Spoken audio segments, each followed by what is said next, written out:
Bismillahirrahmanirrahim. Assalamualaikum warahmatullahi wabarakatuh. Alhamdulillahirabbil alamin wassalatu wassalamu ala asrofil anbiya'i wal mursalin wa ala alihi wa sahbihi wa mada bi da'watihi wa iltazam bi tariqatihi wa tarasamu khutah jalal aqidatan islamiyatan asasan li fikratihi wa mikasani a'malih wa masdarani ahkamih. Syahadu an la ilaha illallah, syahadu anna Muhammadan abduhu wa rasuluhu la nabiyya ba'da. Wa qala Allah ta'ala fil kitabihil karim, a'udzubillahi minasyaitonir rajim, bismillahirrahmanirrahim. Wa ukhra lan taqdiru 'alaiha qad ahatallahu biha wa kana Allahu ala kulli syai'in qadir. Alhamdulillah, puji dan syukur senantiasa kita panjatkan tentu saja hanya pada Allah yang telah memberikan kita segenap kekuatan, memberikan kita segenap kesehatan untuk melanjutkan kajian kita pada hari ini. Sebelum besok saya harus kembali ke tempat lahir untuk melanjutkan tugas-tugas kembali di sana. Kita akan sedikit membahas pada hari ini lanjutan daripada tema yang kemarin.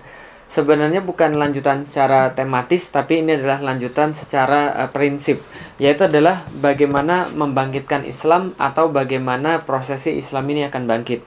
Jadi banyak sekali yang bertanya pada saya, teman-teman sekalian, tentang prosesi kebangkitan Islam. Jadi ketika kita menjelaskan kepada setiap orang bahwa Islam pasti akan bangkit, bahwa Islam akan kembali jaya, maka biasanya ada banyak pertanyaan pada kita. Khususnya pertanyaan ini adalah, kalau seandainya Islam akan bangkit, maka bangkitnya kapan? Kalau Islam ini akan bangkit, maka bagaimana cara bangkitnya? Kalau Islam ini akan bangkit, maka seperti apa Islam nanti akan bangkit? Nah, ini kita coba akan jawab dengan satu materi yang berjudul Islamic Unity. Nah, jadi gini teman-teman sekalian, ada satu ayat yang Allah berikan kepada kita yang sering kita dengar pas sholat Jumat, atau dalam kesempatan-kesempatan yang lain ketika imam membacakan kepada kita tentang persatuan. Nah, jadi ini adalah sebuah ayat di mana Allah memerintahkan kita untuk bersatu, memerintahkan kita untuk berjamaah dalam satu perintah sekaligus larangan. Allah berikan kepada kita wa'tasimu bihablillahi jami'an wala tafarraqu. Jadi wa'tasimu bihablillahi jami'an wala tafarraqu. Jadi Allah katakan, kami memerintahkan kepada kalian wa'tasimu, berpeganglah kalian semua. Wa'tasimu, berpeganglah kalian semua, bihablillah, dengan tali agama Allah, jami'an, semuanya, wala tafarraqu, dan janganlah kalian bercerai-berai atau berpecah belah. Jadi di sini jelas sekali Allah di dalam Al-Qur'an memerintahkan pada kaum muslimin semuanya untuk terikat dengan hablillah, tali-tali Allah. Hablillah ini di dalam beberapa tafsir dikatakan oleh para ulama sebagai ad-dinul Islam atau Al-Qur'an wa sunnah. Jadi yang dimaksud dengan tali agama Allah adalah agama Islam atau Al-Quran dan As-Sunnah. Berarti Allah katakan, berpeganglah kalian semua wahai umat muslim tanpa terkecuali dengan tali agama Allah, yaitu adalah agama Islam ataupun Al-Quran dan As-Sunnah. Dan janganlah kalian bercerai-berai, wala tafarraqu. Nah, jadi kalau ada seruan di satu tempat, di saat yang sama ada larangan di sisi yang lain, ini menggambarkan bahwa perintah bersatu ini adalah wajib. Namun mungkin kita muncul tanda tanya juga. Kita bertanya-tanya ketika ada hadis lain yang ternyata menyatakan bahwa manusia akan terpecah belah, akan terpecah menjadi 73 golongan. Nah, ini adalah hadis yang sering kita dengar di dalam kesempatan-kesempatan yang lain. Seringkali ulama-ulama juga mengingatkan kita dengan fitnah perpecahan, dengan fitnah yang namanya kerusakan. Yang dalam satu hadis dikatakan Allah pernah mengabulkan 2 doa Rasul dan menolak 1 doa yang lain. Jadi Allah mengabulkan doa Rasulullah bahwa umat Islam tidak akan hancur karena kelaparan, umat Islam juga tidak akan hancur karena peperangan, tapi umat Islam tidak akan selamat. Maksudnya bukan selamat. Allah menolak bahwa umat Islam akan selamat dari hal yang namanya perpecahan. Jadi umat Islam bisa rusak karena perpecahan. Nah, ini adalah salah satu hadis yang diriwayatkan oleh Imam Ahmad tentang perpecahan itu. Nah, ini dikatakan oleh Rasulullah, qala Rasulullah, "Alla wa inna min qablikum min ahlil kitabi iftiraku ala sintaini wa sab'ina millah." Jadi Rasul katakan, ingatlah dari bagian kalian orang-orang sebelum kalian itu dari ahli kitab, dan orang-orang itu akan terpecah menjadi 72 golongan. Nah, sintaini wasab'ina millah wa inna hazihi millah, dan milahku ini, milah Islam ini, satafturuku ala salasi wasab'in, akan terpecah menjadi 73 golongan. Rasul katakan, sintani wasab'un finnar, 72 letaknya di neraka, wa wahidatan fil jannah, dan hanya satu yang masuk surga. Lalu kemudian bertanyalah para sahabat, di antara 73, satu masuk surga, 73 masuk neraka. Nah, yang satu ini siapa? Maka Rasul menjawab, wahiyal jamaah. Yang satu ini namanya adalah jamaah. Jadi wahiyal jamaah. Satu itu namanya al jamaah. Nah, jadi di sini memang nggak saya artikan al-jamaah, tetap di situ saya biarkan al-jamaah. Lah kenapa? Karena kalau di dalam bahasa Arab ada isim nakiroh, ada isim ma'rifat. Nah, jadi kata benda itu ada dua, kata benda khusus dan kata benda umum. Lah kalau misalnya kata benda umum itu seperti kita nyebut ketika saya bilang, Mas tolong ambilin buku itu. Nah, maaf, Mas tolong ambilin buku. Nah, berarti kalau saya bilang tolong ambilin buku, buku mana saja jadi. Mau buku tulis, mau buku pelajaran, mau buku komik, mau buku apa, jadi. Kalau saya bilang tolong ambilkan buku itu, buku saja. Tapi kalau saya bilang Mas tolong ambilkan buku itu, maka itu sudah khusus. Artinya buku yang itu. Kalau dalam bahasa Inggris ada kata di depannya the. Jadi contoh, moon itu artinya bulan. Bulan apa aja. Tapi kalau the moon itu berarti sudah jelas bulan yang itu. Nah, jadi itu dalam bahasa Inggris. Kalau dalam bahasa Arab ada alif lam.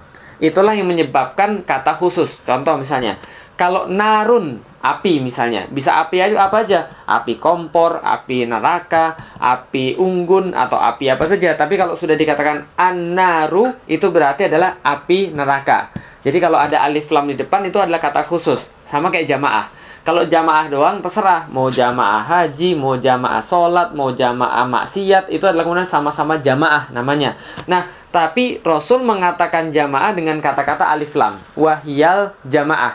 Yang ini yang selamat satu-satunya namanya adalah al jamaah. Nah, nanti kita akan bahas apa yang dimaksud dengan al jamaah. Nah, itu adalah hadis yang pertama.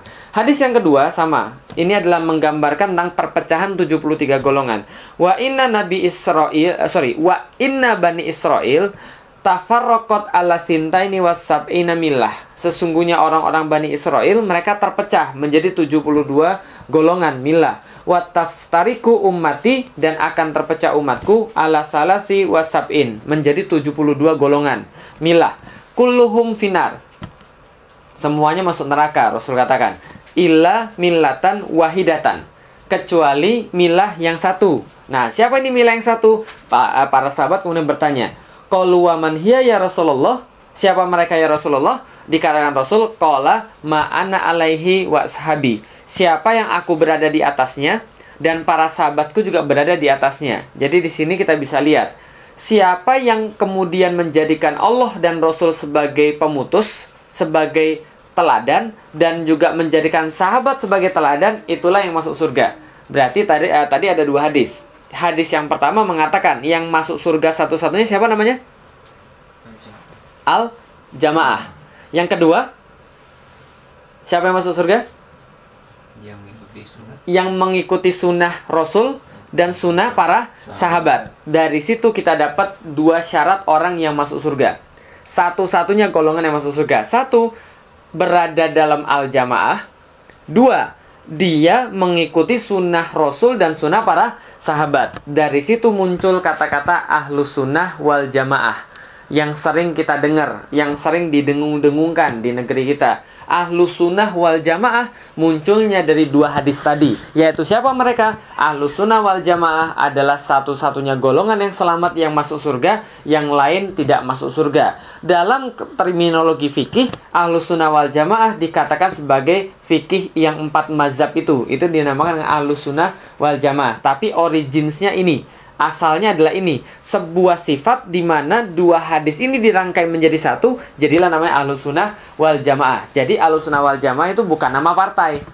juga bukan nama kelompok. Jadi nggak bisa ketika seseorang ngomong saya Ahlussunnah wal Jamaah, yang lain bukan, nggak boleh. Lah kenapa? Karena Ahlussunnah wal Jamaah bukan klaim, bukan nama partai, bukan nama kelompok. Nggak serta-merta ketika saya pasang papan di depan rumah saya berkata, ini rumahnya Ahlussunnah wal Jamaah, satu-satunya golongan yang selamat, yang lain bukan Ahlussunnah wal Jamaah, nggak boleh. Lah karena Ahlussunnah wal Jamaah adalah sebagai sifat. Itu yang pertama. Yang kedua, coba kita perhatikan. Rasul berbicara 2 hadis ini pada sahabat. Dan sahabat semuanya dengar bahwa kaum muslim akan terpecah menjadi 73 golongan. Satu masuk surga, yang lain masuk neraka. Tapi perhatikan, sahabat nggak pernah nanya, Rasul, yang 72 nih kayak apa? Jadi sahabat nggak pernah mikir 72 itu kayak apa. Sahabat nggak repot mikirin yang sesat. Yang sahabat repotkan adalah mikir yang mana yang selamat. Makanya pertanyaan pada Rasulullah, ya Rasul, yang mana yang selamat gitu loh maksudnya. Itu yang difokuskan, bukan yang sesatnya. Maka harusnya kita juga sama. Yang kita fokuskan bukan mencari sesatnya itu yang mana, bukan membahas tentang siapa yang sesat, tapi yang harus kita bahas adalah yang mana yang selamat. Nah, kalau gitu kita lihat, yang mana yang selamat kita bahas dulu tentang al-jamaah. Ulama-ulama banyak pemandangan tentang al-jamaah. Banyak sekali kajian tentang al-jamaah. Banyak sekali definisi tentang al-jamaah. Tapi setidaknya ada beberapa definisi al-jamaah yang bisa kita ambil. Dan yang saya kutip di depan adalah definisi al-jamaah menurut Imam Tobari, seorang ahli hadis dan juga tafsir Quran. Imam Al-Hafiz Al-Hafiz Ibnu Hajar Al-Asqalani, ini seorang ulama ahli fikih. Dan Imam Syatibi, juga ulama yang luar biasa yang sudah dikenal juga. 3 ulama ini berkata bahwa al-jamaah kurang lebih artinya adalah jama'atul muslimina idza ijtima'u ala amir. Artinya kumpulan seluruh kaum muslim ketika mereka dipimpin oleh seorang pemimpin, itulah namanya al-jamaah.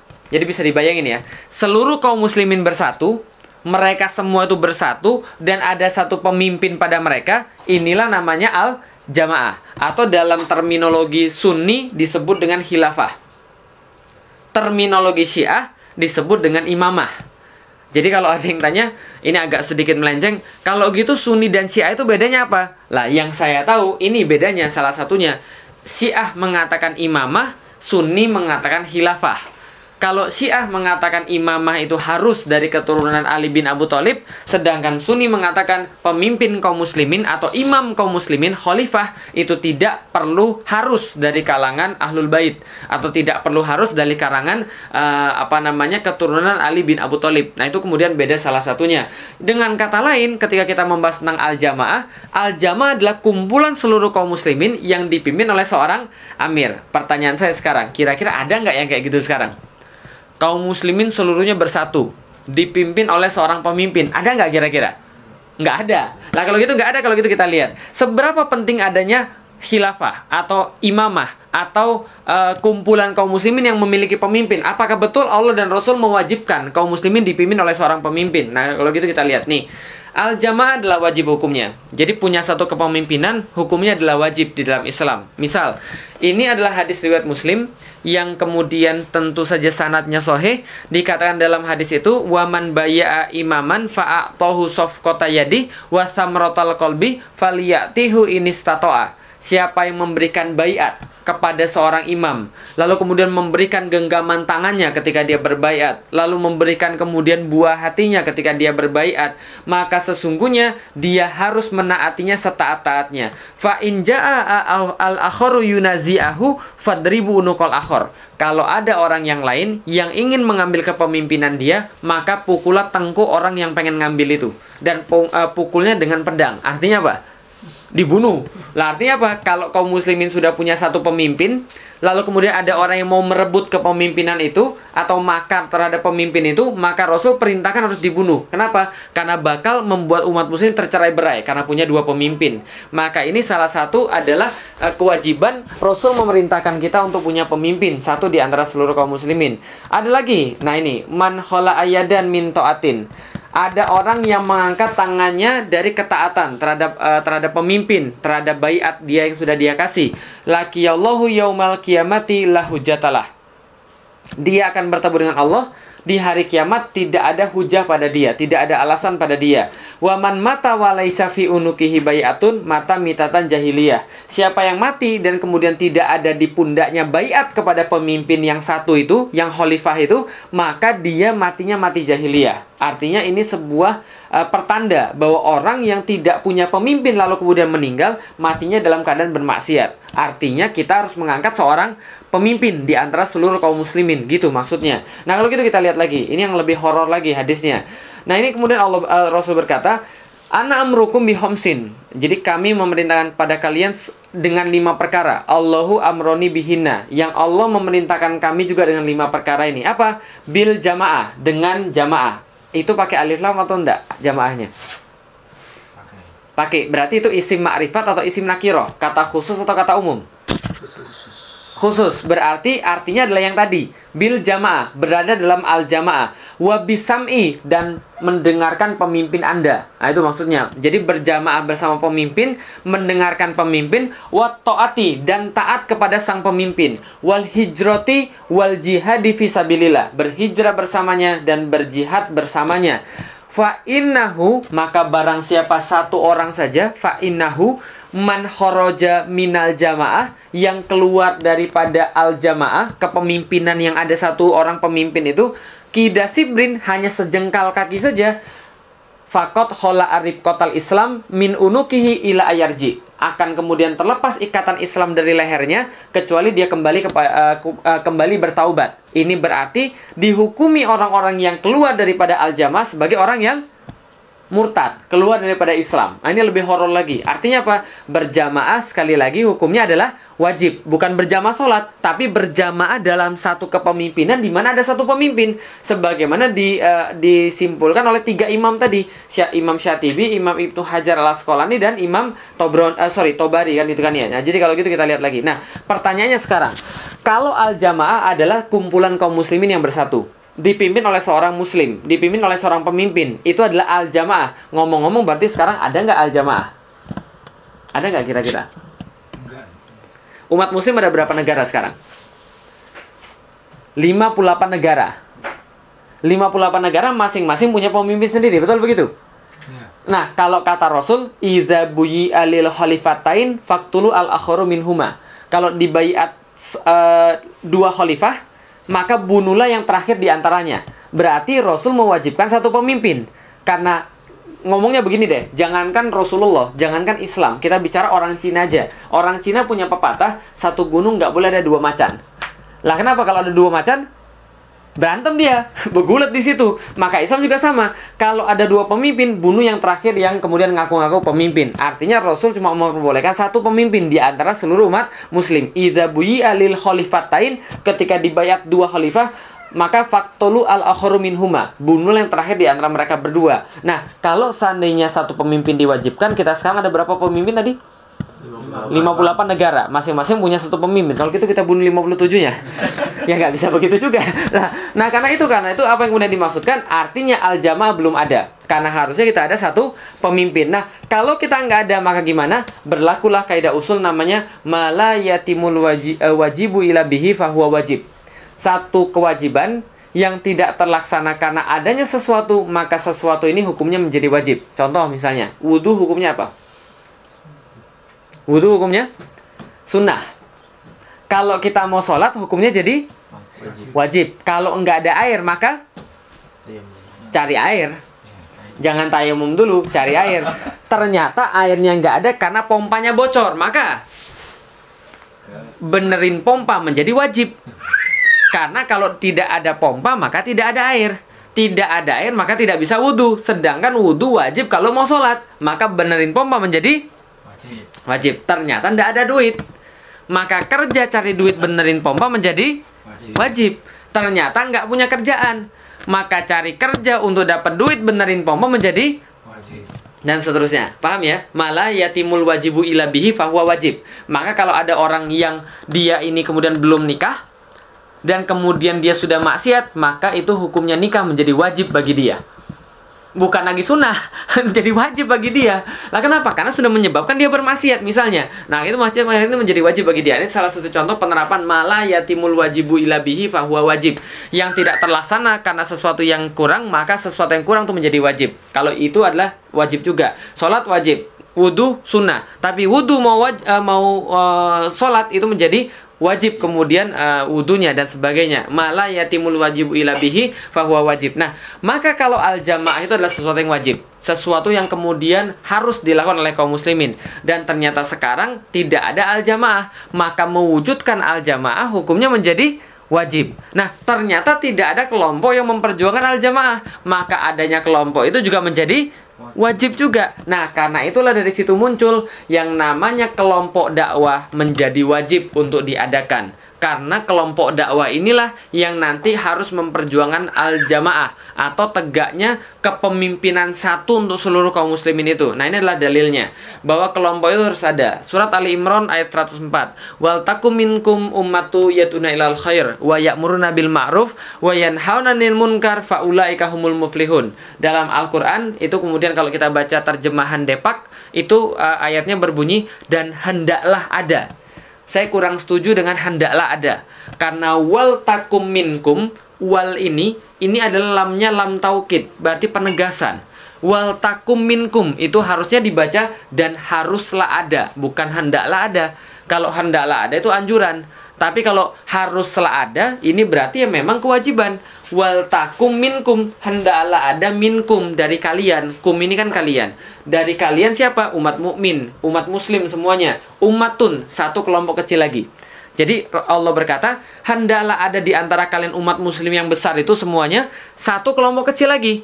Nah, ngapain kerjaan mereka? Kerjaan mereka adalah yad'una ilal khair, berdakwah kepada kebenaran. Khair ini adalah al-Islam, berdakwah kepada Islam, dalam arti menyuruh orang-orang non-muslim untuk masuk Islam. Itu yang pertama kerjaan mereka. Yang kedua, wa ya'muruna bil ma'ruf, dan mereka menganjurkan dan menyuruh kepada yang ma'ruf. Yang ketiga, wa yanhauna 'anil munkar, dan mereka menolak kepada kemungkaran. Wa yanhauna 'anil munkar, dan mereka mencegah dari kemungkaran. Wa ulaika humul muflihun, dan mereka itulah kelompok-kelompok yang beruntung. Nah, ini juga sebagai dalil. Dalil apa? Bahwa kelompok-kelompok itu boleh banyak, tidak harus satu, gitu loh maksudnya. Jadi selama ini kalau orang bilang, mana bisa kemudian Islam bisa bangkit, ini aja banyak banget kelompoknya, nggak bisa satu. Lah memang Allah tidak wajibkan satu, Allah bolehkan banyak. Tahu dari mana? Nih, ulaika humul muflihun. Hum ini adalah kata ganti, isim domir kalau dalam bahasa Arab, kata ganti jamak, yang dia mengacu pada umat. Berarti umat ini boleh banyak, itu maksudnya. Kalau seandainya Allah pengen umatnya satu, Allah nggak akan bilang humul muflihun. Pasti Allah bilang satu kelompok itulah yang beruntung. Tapi ternyata kelompok-kelompok itulah kelompok yang beruntung. Nah, itu maksudnya. Bisa dipahami ya kira-kira maksudnya kan ya. Nah, kalau gitu kita lihat lagi. Nah, karena kelompok ini memperjuangkan Islam, karena kelompok ini menyuruh pada Islam, amar ma'ruf dan nahi munkar, maka seluruh orang-orang muslim wajib berkumpul. Wajib menggabungkan diri dalam kelompok-kelompok seperti ini. Setiap umat muslim wajib menggabungkan diri dalam harokah-harokah Islam, gerakan-gerakan Islam. Kenapa? Untuk memperjuangkan yang wajib, gitu loh. Sekarang tadi sudah dikatakan, masuk surga cuma 2 syarat. Apa tadi yang pertama? Ingat nggak? Yang pertama syarat masuk surga itu? Masuk jamaah, al-jamaah. Bukan jamaah, al-jamaah. Yang kedua? Ikut sunnah. Berarti ada 2, ahlus sunnah wal jamaah. Nah, untuk kemudian ada al-jamaah ini kan wajib, maka memperjuangkan jamaah menjadi wajib. Dengan apa? Kelompok. Nah, kalau kelompoknya belum ada, maka bergabung dalam kelompok ini juga menjadi wajib. Atau kalau kelompoknya belum kuat untuk menegakkan al-jamaah tadi, atau menegakkan khilafah tadi, maka bergabung di dalamnya juga menjadi wajib. Nah, kalau itu kita lihat, ada orang yang berkata, saya nggak mau berkelompok deh, nanti saya takut, nanti kemudian sesat, atau nanti kemudian malah memecah belah umat, atau seperti apa. Nah, kalau gitu kita lihat. Yang pertama, sebagian kaum muslimin tidak mau bergabung untuk menegakkan al-jamaah dengan kelompok-kelompok yang sudah ada, dengan alasan mereka takut ini dan itu. Kita bahas. Alasan pertama, yang namanya kelompok itu memecah belah. Salah tulis, sorry. Ini alasan pertama. Yang namanya kelompok itu memecah belah. Pakai dalilnya ini. Fattakot amrohum bainahum zuburon. Kullu hisbin bimaladaihim farihun. Nah, jadi mereka memecah belah agama mereka menjadi pecahan-pecahan. Dan setiap kelompok Kullu hisbin, hisb itu artinya kelompok. Setiap kelompok merasa bangga dengan kelompoknya masing-masing. Gue yang paling benar, lo nggak ada apa-apanya lo. Lo itu salah, sesat lo. Gue yang masuk surga, lo neraka aja sono. Nah ini adalah contoh. Mereka katakan kelompok itu memecah belah. Karena dalam Al-Quran mengatakan setiap kelompok akan bangga dengan urusannya masing-masing. Kullu hisbin bimaladaihim farihun. Setiap kelompok merasa bangga dengan urusannya masing-masing. Sekarang pertanyaan saya, di sini yang nggak boleh apa? Berkelompoknya, berbangga-bangganya, atau apa yang nggak boleh? Berbangga-bangganya nggak boleh kan ya? Nah, kalau gitu kita lihat, berbangga-bangga karena kelompok boleh nggak kira-kira? Nah, kalau gitu kita lihat, berbangga-bangga dengan kelompok boleh atau tidak? Berbangga-bangga itu adalah sebuah kata sifat yang itu tidak punya baik ataupun buruk. Tidak seperti babi. Contoh misalnya, babi itu sudah jelas buruk. Mau babinya misalnya dikasih riasan ataupun babinya dikasih ini dan itu tetap buruk itu katanya. Contoh lagi, zina. Zina itu sudah pasti buruk. Bukan sebuah kata yang bebas. Tapi kalau berbangga-bangga itu tergantung apa yang dibanggain. Contoh misalnya, kita lihat nih, bahwa bangga itu adalah kata yang tidak bebas. Ayat yang di atas. Qul bifadlillahi wa birahmatihi fabidzalika falyafrahu. Katakanlah dengan fadlillah, dengan keutamaan daripada Allah dan dengan rahmat yang Allah berikan, maka dengan itu harusnya kalian berbangga-bangga, bergembira. Maka di situ bergembira, berbangga boleh nggak? Harus. Kalau antum nggak bangga, antum nggak bahagia dengan nikmat Allah, itu namanya kufur nikmat. Betul begitu. Nah, itu harus. Yang di bawah sebaliknya, jangan terlalu berduka cita terhadap apa yang Allah ambil dan jangan terlalu berbangga, berbahagia dengan apa yang Allah berikan, supaya kalau hilang tidak sakit, kalau dapat tidak bangga. Maksudnya begitu. Nah, artinya apa? Di sini tidak boleh terlalu berbangga. Maka berbangga-bangga itu tergantung. Ada yang boleh, ada yang nggak boleh. Yang nggak boleh apa? Kullu hisbim bimaladaihim farihun. Setiap kelompok berbangga dengan urusannya masing-masing dan menganggap selain kelompoknya itu sesat dan salah. Ini yang nggak boleh. Asobiyah namanya. Dan asobiyah tidak hanya bangga pada kelompok, bangga pada etnis, bangga pada bangsa, bangga pada kemudian tanah lahir, bangga pada yang lain-lain, dan kebanggaan ini ditaruh di atas ukhuwah Islam. Itulah asobiyah. Jadi ingat ya, saya bangga sebagai orang yang lahir di Indonesia. Boleh nggak? Boleh. Asal jangan ditaruh di atas ukhuwah Islam. Saya bangga dilahirkan misalnya sebagai orang Jawa. Boleh nggak? Boleh. Asal jangan ukhuwahnya di atas Islam. Itu maksudnya. Lah kenapa? Coba kita lihat nih. Ini ada sebuah hadis-hadis yang lain. Kalau seandainya Allah tidak boleh berbangga-bangga, tentunya seluruh partai akan dilarang. Kalau Allah tidak boleh berpartai, tidak boleh berkelompok, tentunya Allah nggak nyuruh berkelompok dan semuanya akan dilarang. Ternyata Allah memuji salah satu partai. Siapa? Kita lihat yang dipuji Allah. Wa may yatawallallah wa rasulahu walladzina amanu fa inna hisballah. Siapa yang dia berwala? Tahu berwala? Yang dia itu menyatakan loyalitas, menyatakan posisi, dia berteman kepada Allah, Rasul dan juga orang-orang beriman, itulah Hizbullah, itulah partai-partai Allah. Berarti kalau bukan kemudian menyatakan loyalitas pada Allah, Rasul dan orang mukmin, itu bukan Hizbullah. Contoh, dia kemudian berkoalisi dengan kemudian partai nasionalis atau kemudian partai sekuler. Itu berarti bukan kemudian berwala kepada Allah, Rasul dan orang beriman. Nah gitu loh, ini maksudnya siapa yang berwala pada Allah, berwala itu artinya nempel, cenderung gitu loh maksudnya, love gitu loh maksudnya, mengikatkan diri. Nah itu maksudnya berwala kepada Allah, Rasul dan orang mukmin, itulah Hizbullah, itulah partai Allah. Nah, humul golibun, partai-partai inilah yang dimenangkan, partai-partai yang macam ini yang dimenangkan. Berarti apa? Allah memuji partai. Partai apa dipuji Allah? Hizbullah. Kalau gitu kita ganti nama aja, jadi Hizbullah. Enggak begitu juga maksudnya. Maksudnya adalah itu adalah sebuah sifat. Bukan berarti ketika Anda pasang gua partai Hizbullah, ya bukan berarti kemudian itu adalah sesuatu yang bersifat maksudnya begitu. Enggak. Maksudnya adalah Hizbullah itu kemudian dipuji oleh Allah. Nah, kalau gitu kita lihat lagi. Nah, ini adalah kemudian tentang asobia lagi. Ar-rijalu yuqatilu syaja'ah. Nah, ini dikatakan pada Rasulullah, ada seorang laki-laki yang kemudian membunuh berperang karena syaja'ah, rasa keberanian. Nah, wa yuqatilu hamiyah, dan dia berperang karena rasa hamiyah, rasa semangat saja. Wa yuqatilu riya, ada juga yang berperang karena riya, pengen dilihat oleh orang. Fa ayyadzalika fisabilillah. Ada seorang kemudian bertanya, yang mana yang kayak begini yang disebut jihad fisabilillah? Rasul katakan, tidak semua itu yang jihad fisabilillah. Rasul katakan, qala man qatala litakuna kalimatullahi hiya ulya fahuwa fisabilillah. Siapa yang berperang untuk menjadikan agama Allah dan kata-kata Allah itu paling tinggi, maka itulah yang disebut dengan fisabilillah. Artinya apa? Jangan kita berperang gara-gara berani doang. Jangan berperang gara-gara semangat doang, apalagi dilihat oleh manusia, tapi berperang gara-gara hanya Allah. Nah, sama berpartai juga sama, hanya karena Allah. Berkelompok juga sama, hanya karena Allah. Allah meminta kita punya wadah, Allah minta kita punya kemudian organisasi untuk berjuang, Allah minta kita bersama-sama untuk berdakwah. Karena itulah kita bergabung dalam harokah, bukan karena harokah kita lebih hebat daripada yang lain, ataupun mengatakan yang lain sesat kita enggak boleh. Karena kenapa? Itu nanti jadinya asobiyah. Gue gitu loh, gue partainya partai A, berdalil, antum nggak berdalil berarti antum sesat. Nah, ini nggak boleh kan, karena itu sudah asobiyah. Bisa dipahami kira selesai. Nah, kalau gitu kita lanjutkan. Alasan kedua, karena Rasul suruh gigit akar pohon dan gak usah ikut-ikutan kemudian gerakan-gerakan Islam, gak usah ikut-ikutan perjuangan Islam, lebih baik gigit akar pohon sampai mati. Nah, itu kemudian ada hadisnya seperti itu. Jadi Rasul pernah berkata pada seluruh kaum muslimin, fa'tazil tilka firaqo kullaha, maka tinggalkanlah seluruh namanya partai-partai, tinggalkanlah seluruh namanya kelompok-kelompok, jangan ikutan satupun. Nah, kalau gitu kita bahas bagaimana maksudnya menggigit akar pohon. Jadi gini ceritanya, suatu hari perlu saya sampaikan, ada seorang sahabat Rasul namanya Huzaifah al-Yaman. Kenal Huzaifah al-Yaman? Huzaifah al-Yaman ini adalah seorang ketua badan intelijen Rasulullah.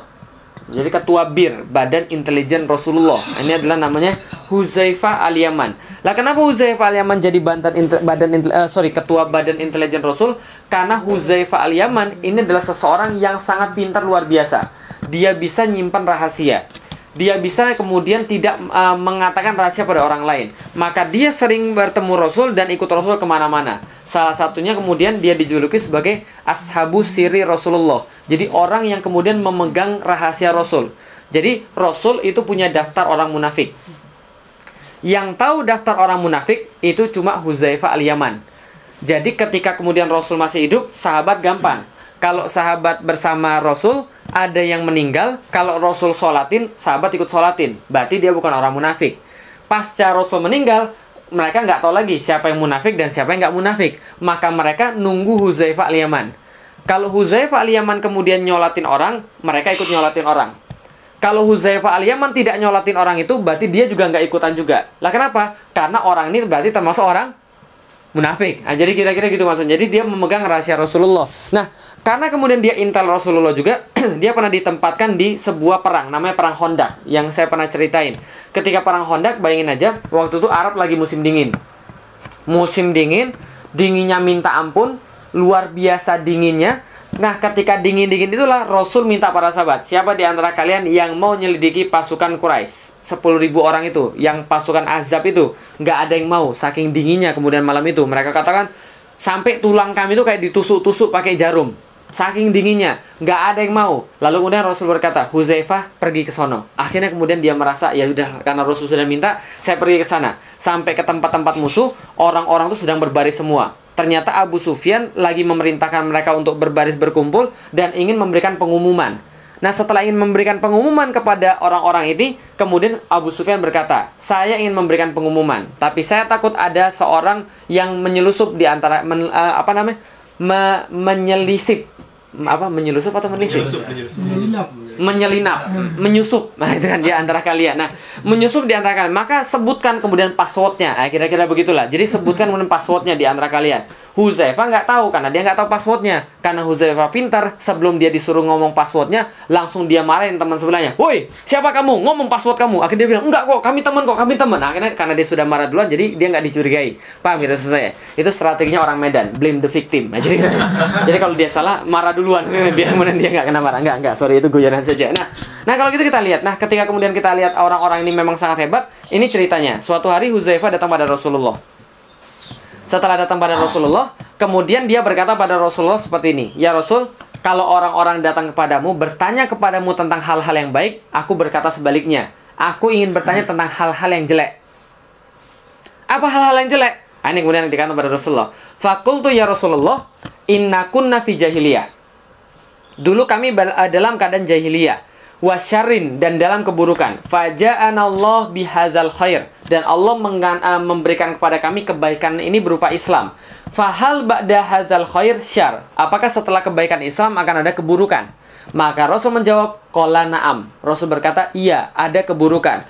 Fakultu, berkata lagi kemudian Huzaifah, hal ba'da zalika syarri min khair, setelah keburukan itu apakah akan ada kebaikan lagi? Qala na'am wa fihi dakhunun, ada, tapi akan ada seperti asap. Jadi buruk, baik datang berupa Islam. Setelah Islam akan ada buruk lagi. Setelah buruk akan ada baik lagi, tapi baiknya ada asapnya. Qultu wa madakhunuhu, dan apa asapnya itu? Rasul berkata, qala qaumun yastanuna bi ghairi sunnati wa yahduna bi ghairi hadi ta'rifu minhum wa yunkir. Akan ada orang yang menunjuki bukan dengan petunjuk saya, dan bersunnah bukan dengan sunnah saya. Engkau akan menemui mereka dan akan mengingkarinya. Nah, itulah yang pertama. Nah, kalau gitu Huzaifah tanya lagi.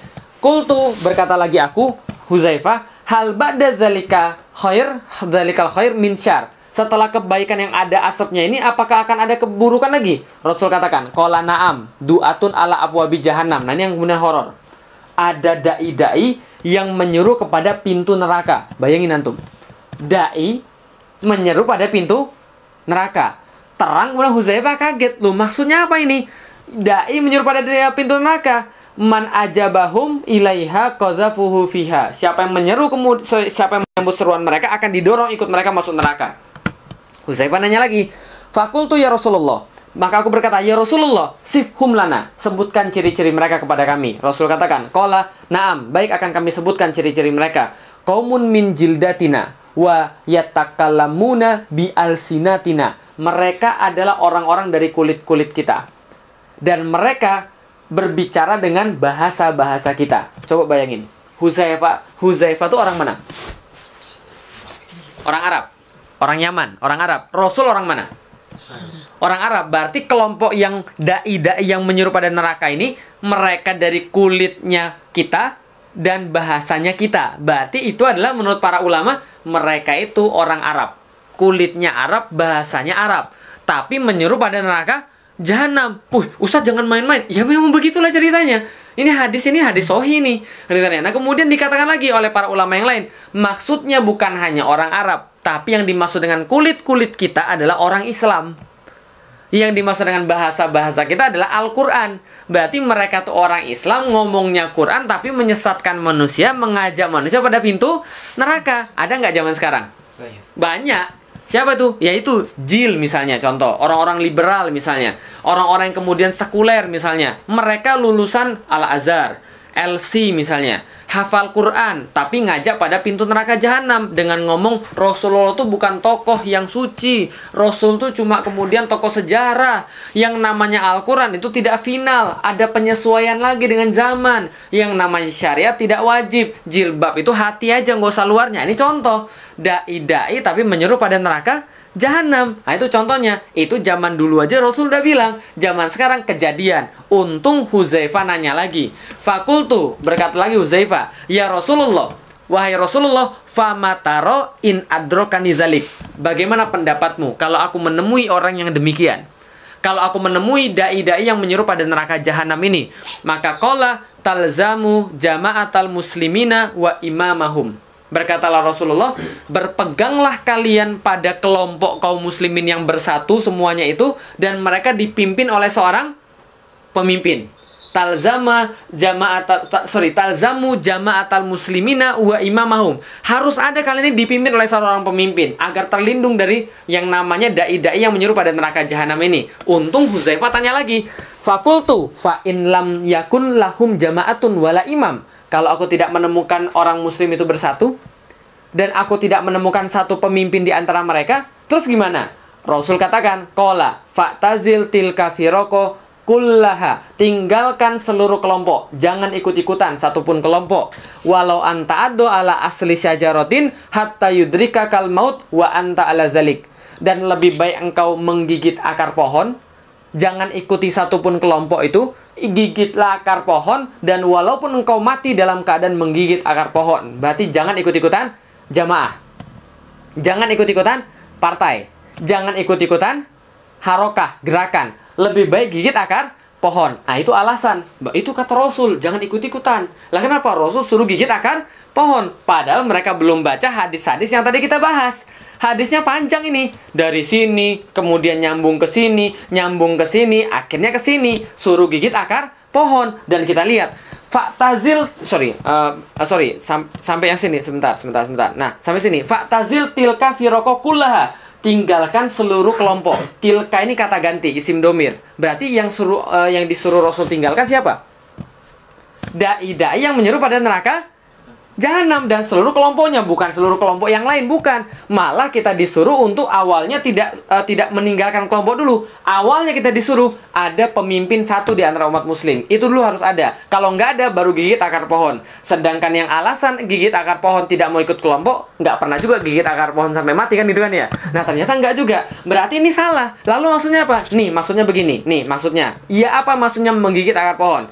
Suatu hari ini ceritanya sangat horor sekali. Sangat sedih. Lah kenapa? Ini hadis diucapkan Rasul tatkala Rasul menjelang wafat. Sampai para sahabat nangis-nangis dengernya. Lah kenapa? Karena para sahabat seolah-olah merasa Rasul sebentar lagi akan meninggal. Maka kemudian mereka katakan, Rasul, wasiatkanlah kepada kami kalau Anda pengen berwasiat memang. Maka inilah kemudian wasiat yang dikatakan. Faqala usikum bitaqwallah. Kami berwasiat pada kalian, takwalah pada Allah. Itu kemudian yang pertama. Yang kedua, wasam'i, dengarkan pemimpin kalian. Itu kata Rasul, dengarkan pemimpin kalian setelah saya. Wa ta'ati, dan taatilah dia. Wa in abdan habasyan, walaupun dia seorang budak Habasyah. Tahu budak Habasyah? Ethiopia. Dalam hadis lain, walaupun rambutnya kayak kismis. Tahu maksudnya? Jadi kayak kismis rambutnya, bulat-bulat satu-satu itu. Nah, kalau dia pemimpin, taati dia, kata Rasulullah. Fa innahu man ya'isyu minkum ba'di, siapa yang hidup setelah aku meninggal, kata Rasulullah, fa sayara ikhtilafan katsiran, akan mereka lihat pertentangan yang banyak. Fa alaikum bisunnati wa sunnati khulafa'il muhdiyina rasyidin, dan bagi kalian aku tinggalkan sunnahku dan sunnah khalifah-khalifah setelahku. Tamassaku biha, dan berpegang teguhlah pada dia, wa abdu alaiha binawajis, dan gigitlah dengan gigi geraham. Nah, itu maksudnya. Jadi dalam kondisi di mana ada dai-dai neraka jahanam, Rasul katakan, tinggalkan kelompok-kelompok itu. Tinggalkan kelompok-kelompok yang sesat itu. Jangan ikut-ikutan. Jangan ikutan jil, jangan ikutan kemudian yang lain-lainnya, yang liberal, jangan ikut-ikutan genderisme, jangan ikut-ikutan feminisme dan sebagainya. Tinggalkan semua itu, gigit akar pohon. Ini maksudnya, gigitlah fundamentalnya. Gigitlah akarnya. Apa akarnya? Al-Quran dan Sunnah. Bisa difahami kira-kira. Nah, kalau gitu kita lihat lagi. Nah, jamaah minal muslim wajib.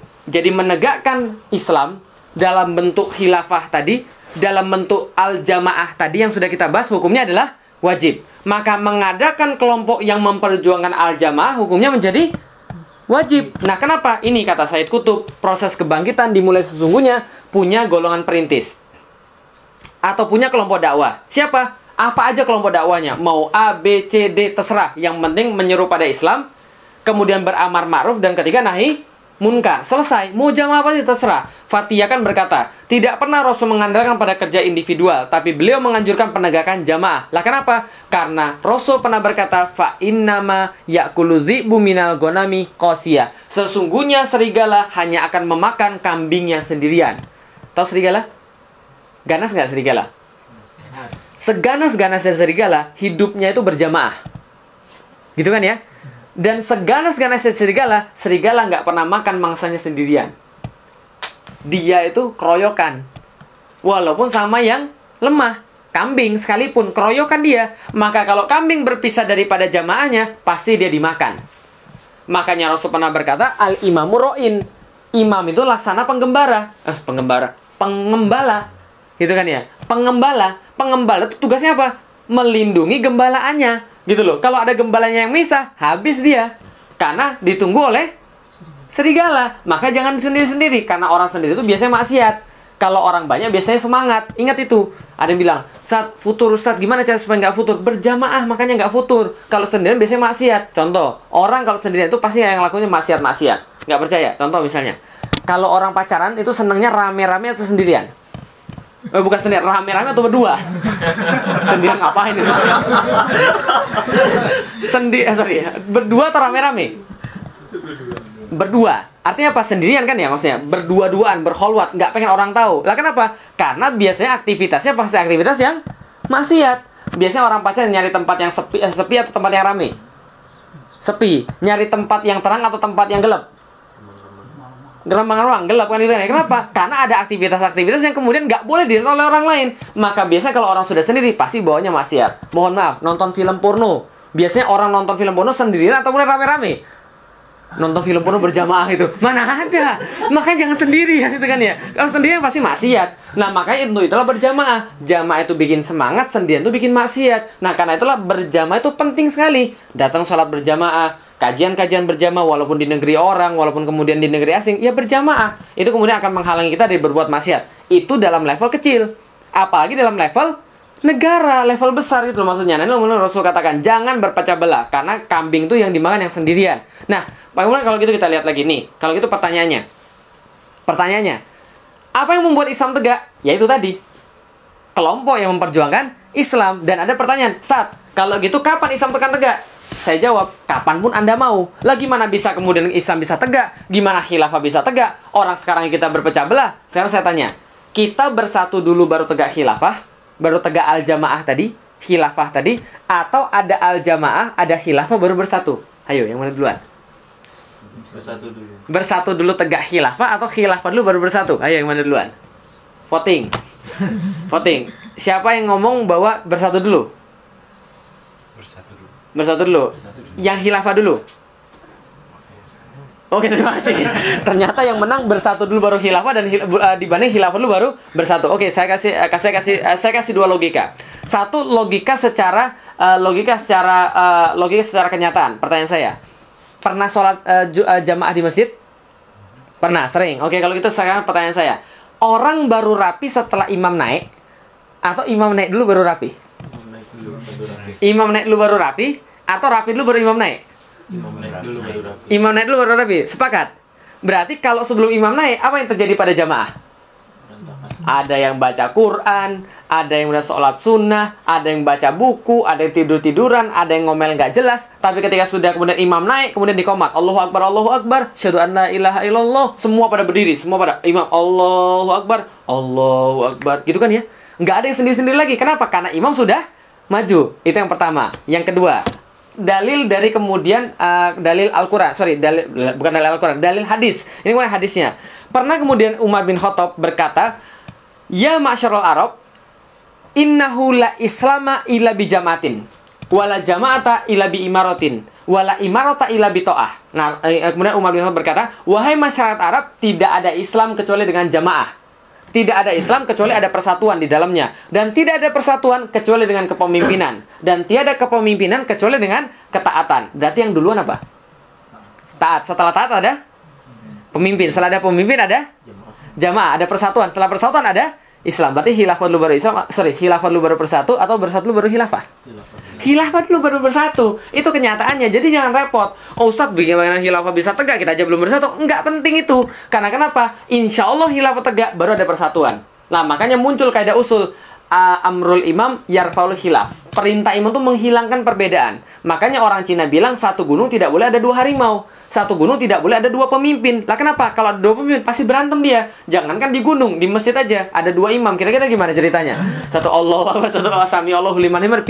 Bingung juga kita kan gitu kan ya. Maka nggak boleh. Maka imam dulu naik baru rapi kemudian jamaah. Itu yang terjadi. Maka tidak perlu semua kaum muslimin untuk menegakkan yang namanya al-jamaah. Tapi karena sekarang orangnya belum cukup, maka antum semua yang mendengarkan itu wajib untuk menggabungkan diri dalam gerakan-gerakan yang memperjuangkan Islam. Bisa dipahami kira-kira, bukan bergabung dalam gerakan-gerakan yang selainnya. Nah, jadi kira-kira seperti itu. Nah, kalau gitu kita lihat, ini adalah hadis yang terakhir yang kemudian saya akan bacakan pada teman-teman sekalian. Layan kudonna urwal islami urwatan. Rasul katakan akan terlepas ikatan Islam satu demi satu. Apa saja yang lepas? Wa kullama inqadat urwah, dan ketika terlepas ikatan yang satu, tasyabbat an-nasu billati taliha, akan kemudian terlepas ikatan-ikatan yang lain mengikuti dia. Yang pertama yang lepas, wa awaluhunna naqdul hukmu. Yang pertama kali lepas ikatan pemerintahan. ikatan ketaatan, apa bukan ikatan ketaatan, ikatan kepemerintahan, imaroh, ikatan kemudian al-hukmu, khilafah tadi, wa akhiruha as-shalah, yang terakhir adalah sholat. Betul begitu? Kejadian nggak sekarang? Mau kemana di Indonesia? Coba bayangkan. Nggak usah di Indonesia deh, jauh-jauh hari sebelumnya. Tatkala terjadi bom Bali, itu imigrasi Australia mengeluarkan tanda-tanda kecenderungan teroris.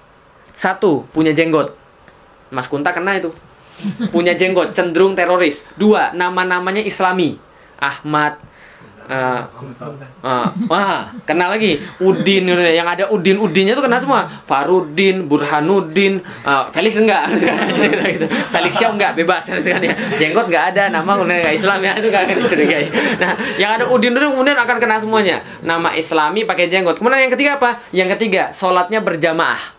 Dan sholatnya nggak mau telat, itu yang ketiga. Dan yang keempat adalah dia selalu kemudian membicarakan tentang Islam dan tidak mau berkompromi dengan nilai-nilai Barat. Maka inilah 4 yang kemudian jadiin kecenderungan orang sebagai seorang teroris. Bayangkan antum, awal-awalnya hukmu, awal-awalnya pemerintahan, yang terakhir adalah sholat. Sama kayak sekarang. Lucu kemarin ketika kemudian di Indonesia terjadi penangkapan kemudian teroris. Ketika ditangkap teroris, yang disorot apa? Kitab Riyadhus Shalihin. Coba pikirkan, apa hubungannya kitab Riyadhus Shalihin dengan kemudian teroris? Dia nggak tahu kitab Riyadhus Shalihin itu ada kitab yang kemudian dipunyai oleh semua orang muslim itu harusnya. Karena itu adalah kitab terbaik kemudian setelah Al-Quran dan Sunnah. Setelah Al-Quran, karena isinya adalah sunnah, hadis sahih Bukhari dan sahih Muslim. Dan kemudian itu berkaitan dengan ibadah kemudian muslim. Tapi yang disorot adalah Riyadhus Shalihin. Apa yang disorot? Gambar Ka'bah. Bahwa ini adalah seolah digambarkan bahwa teroris ini adalah seorang yang sangat dekat dengan Islam. Kemudian dia diwawancari, dari mana datangnya teroris? Dari masjid, dari kampus, dari sekolah-sekolah, dan dari kantor-kantor. Wih, gue dong yang ngajarin semuanya. Berarti gue termasuk dong. Lalu kalau gitu dari mana lagi kita harus belajar kemudian tentang Islam? Sedangkan kampus, sekolah, kantor, kemudian masjid dikatakan sebagai awal-awal daripada teroris. Apalagi dikatakan ciri-ciri teroris, dia menginginkan penerapan syariat Islam. Nah, itu udah mulai itu. Pertama-tama kemudian adalah negara. Yang terakhir adalah sholat. Udah mulai. Kenapa? Bayangkan, kan aneh. Orang muslim tapi tidak mau menerapkan syariat. Sholat syariat bukan? Syariat. Puasa syariat bukan? Syariat. Menghormati ibu syariat bukan? Lah kalau orang nggak mau syariat terus maunya apa kan itu kan ya? Dia mengaku muslim tapi nggak mau syariat kan aneh rasanya kan itu kan ya. Nah, tapi ini yang terjadi. Awal-awalnya pemerintahan, lama-lama Anda sholat akan dikatakan sebagai teroris. Nah, oleh karena itu adalah apa? Yang terakhir adalah bahwa yang namanya insya Allah khilafah ini adalah sesuatu yang nyata. Sesuatu yang pasti ada. Al-jamaah itu pasti akan terjadi. Karena orang muslim yang kemudian berada dalam masa-masa fitnah seperti ini, selama dia meyakini bahwa Allah pasti ada, maka dia harus berpegang teguh pada satu apa tadi? Ahlu sunnah. Pada sunnah Rasul dan sunnah para khalifah setelahnya. Yang kedua, dia harus berada dalam al-jamaah. Nah, itulah namanya khilafah. Yang sekarang nggak ada. Oleh karena itu, inilah perjuangan kita. Tidak aneh ketika ulama 4 mazhab, Maliki, Syafi'i, Hambali, dan Hanafi mengatakan fardu kifayah yang paling besar adalah penegakan khilafah. Karena mereka lah yang akan menjamin penerapan hukum Islam secara nyata dan secara holistik. Yang tanpa itu tidak mungkin terterapkan hukum Islam secara nyata dan holistik. Contoh, tahu gelodok? Tahu. Tahu. Tempat apa tuh gelodok? Elektronik. Elektronik. Jual apa tuh? VCD. Ya, elektronik, VCD. Berapa harganya? Oh, 5.000 ada distributor di rumahnya. 5.000 itu tahun berapa tuh kan? Sekarang 10.003. Oh, Ustaz lebih tahu. Jualan film porno. Dan kabarnya di Glodok itu jualan film porno 1 juta keping per hari. Coba bayangkan, diekspor ke seluruh Indonesia. Dan jadinya apa? Bogor kemarin, seorang anak diperkosa, anak 4 SD diperkosa kelas 5 SD, digilir 4 orang. Ketika kemudian ditangkap orangnya, dikatakan, kenapa memperkosa? Habis nonton film porno. Bayangkan, angkot pemerkosaan berapa kali terjadi di Jakarta? Habis nonton film porno. Polisi tahu nggak di Glodok jualan film porno? Tahu, nggak mungkin nggak tahu dia. Tapi ternyata apakah kemudian di situ kemudian diadakan sebuah tindakan? Tidak diadakan tindakan. Tahu Jakarta Islamic Center? Tahu tempat apa sebelum dibuat Jakarta Islamic Center? Prostitusi, Keramat Tungga. Setelah dibuat Jakarta Islamic Center, apakah kemudian pelacurannya hilang? Nggak tahu. Pura-pura nggak tahu. Pelacuran hilang atau nggak kira-kira? Nggak. Pindah. Tahu nggak pindah kemana? Pindah ke Jalan Yosudarso. Jalan negara itu yang 20-an meter itu, yang kalau kita maju ke depan adalah Terminal Tanjung Priuk, sebelah kanan Jakarta International Container Terminal, sebelah kiri itu adalah etalase pelacur, teman-teman sekalian. Serius itu, Ustaz tahu banget sih, lewat saya di sana. bukan dakwah di sana. Habis ngisi di Jakarta Islamic Center itu lewat, kemudian saya malam-malam kaget saya, sebelah kiri saya etalase pelacur, cewek-cewek kemudian mangkal di sana berdiri nunggu, kemudian pelanggannya, belakangnya hotel one night stand, hotel short time, kemudian masuk ke dalam, kemudian keluar lagi, kemudian pergi lagi. Kira-kira polisi tahu nggak di situ ada pelacuran? Nggak mungkin nggak tahu. 500 meter di sana Polres Jakarta Utara. Tapi apakah ambil tindakan? Enggak. Artinya apa? Islam tidak bisa terterapkan secara total. Coba bayangkan lagi. Kalau Felix tidak sholat, yang dosa siapa? Felix nggak puasa, yang dosa siapa? Felix. Tapi kalau sana negara yang berbuat dosa, antum semua kena. Nggak percaya? Contoh, negara menerapkan riba. Kita kena nggak dosanya? Oh sorry Ustaz, saya nggak pakai riba. Sorry banget nih, gue nggak pakai riba. Oke, Anda nggak pakai riba. Pernah di rumah bayar listrik telat terus dapat denda? Itu riba itu. Riba nasiah itu. Bayar PDAM telat terus kemudian dapat denda? Riba nasiah itu. Oh sorry Ustaz, saya nggak pernah telat. Oke, pernah menggunakan jasa perbankan? Oh pernah, jelas. Karena jasa perbankan adalah sekarang berbasis riba. Kata Rasul, minimal pada satu zaman orang akan terkena riba, minimal debu-debunya. Padahal Rasul katakan, dosa riba yang paling rendah seperti menzinahi ibu kandung sendiri. Nggak mungkin kemudian kita kebayang Islam tegak secara total, kita bebas daripada dosa secara total tanpa ada syariat Islam. Dan yang bisa menerapkan syariat hanyalah negara. Ustadz kan nggak semuanya orang muslim. Jangan mikir begitu, mikirnya begini. Pada zaman Rasul itu juga bukan semua orang muslim, dan ternyata bisa ditegakkan. Paham kira saya? Jadi Islam itu memang agama bukan untuk umat Islam aja, tapi untuk seluruh umat. Makanya rahmatan lil alamin. Dan yang kedua, anggap saja begini, yang namanya Islam itu adalah kemudian aturan yang bersifat sipil. Selesai. Bisa dipahami dari saya. Sekarang kita ini juga plural. Betul gitu? Pluralitas itu niscaya. Pluralisme itu najis. Bisa dipahami dari saya. Pluralitas itu niscaya. Saya sipit, Anda enggak. Itu kan ya? Saya matanya sipit, Anda belok. Rambut saya lurus, ada yang keriting. Saya nggak punya jenggot, Anda punya jenggot. Itu pluralitas. Boleh. Saya cakep, Anda enggak. Nah, itu juga pluralitas. Itu adalah niscaya. Tapi kalau pluralisme itu nggak boleh. Najis. Kenapa? Karena pluralisme adalah paham yang menganggap semua agama sama. Sorry aja, saya nggak mau. Nah, artinya adalah apa? Ketika kemudian kita membahas tentang itu, membahas tentang hal-hal yang bersifat pluralisme dan lain-lain, ini harus hati-hati. Nah, kalau seandainya kemudian itu diterapkan, nggak mungkin diterapkan semuanya itu adalah halal tanpa adanya syariat.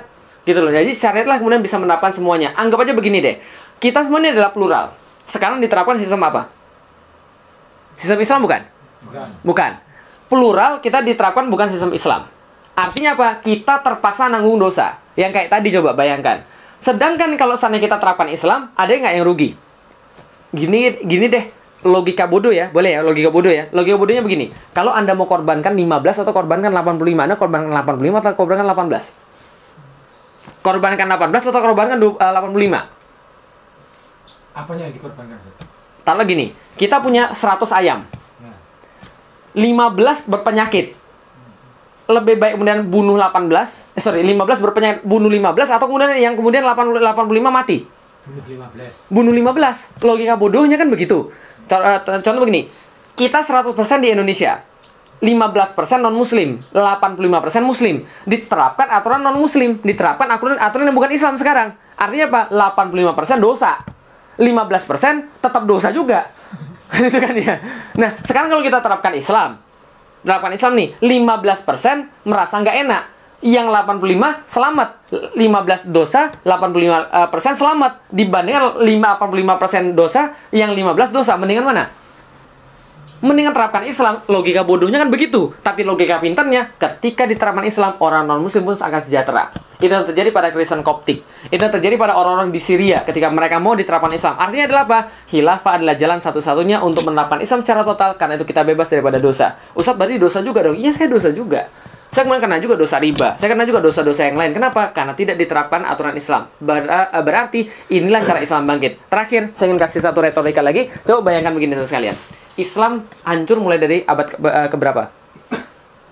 Coba mulai dari abad keberapa? Ada yang tahu nggak? Islam hancur mulai dari abad berapa? Kalau nggak, gampangnya gini deh. Orang Barat bangkit mulai dari abad keberapa? James Watt itu dari abad berapa? 17. Ya, 17 Barat mulai bangkit. Itulah awal kehancuran Islam. Sama. Jadi Barat bangkit, Islam hancur itu sama. Nah, puncaknya Islam hancur tahun 1924. Saat itulah dimulai seluruh masalah. Jadi kalau Anda trace secara sejarah, coba trace secara sejarah, seluruh masalah kaum muslimin, termasuk Palestina, termasuk kemudian Rohingya, termasuk kemudian negeri-negeri yang lain, mulai ketika tidak ada khilafah. Ketika tidak ada kemudian al-jamaah ini, mulai hancur semuanya. Nah, coba kita bayangkan. Anggaplah tahun 1900 kemudian kita nggak ada lagi khilafah. Sekarang dari tahun 1900 ke tahun 2012 udah berapa tahun kira-kira? 100 tahun. 100 tahunan lebih. 100 tahun orang cari apa solusi membangkitkan Islam. Dan mereka nggak dapat. Semua cara sudah dicoba dan mereka tidak berhasil. Ada satu cara belum dicoba dan ternyata sudah berhasil. Paham ya? Cara ekonomi dicoba, akhlak dicoba, nyogok dicoba, maling dicoba, nggak berhasil semuanya. Gitu kan ya? Cuma ada satu cara yang belum dicoba. Tegakkan lagi sistem Islam yang sudah pernah berhasil selama 1300 tahun. Sudah pernah berhasil selama 13 abad. Bayangkan, semua cara sudah dicoba dalam 100 tahun, tidak menghasilkan apapun, tapi satu cara belum dicoba, dan itu sudah menghasilkan. Pertanyaan saya yang nggak usah dijawab, bodoh nggak kita kalau kita mau masih mencoba yang sudah pasti nggak berhasil? Mempertahankan sudah pasti yang nggak berhasil, dan tidak mau mencoba satu hal yang sudah pasti berhasil. Jaminan Tuhan kita. Nggak usah dijawab. Nah, karena itulah satu-satunya solusi untuk menegakkan Islam. Ada pertanyaan silahkan. Ada pertanyaan mungkin silahkan kalau ada. Ustaz, Ya silahkan. kayaknya kalau orang mendengar akan diterapkan hukum Islam itu Takut. banyak yang takut ya Ustaz. Ya. Kayaknya kalau Sangar. kalau hukum Islam itu akan diterapkan kok yang kebayang potong tangan, hukum cambuk, hukum pancung, itu gimana Ustaz? Ya. Nah, kalau seandainya ada orang yang mendengarkan syariat Islam kemudian merasa takut, berarti itu tanda-tanda dia bermaksiat. Betul begitu?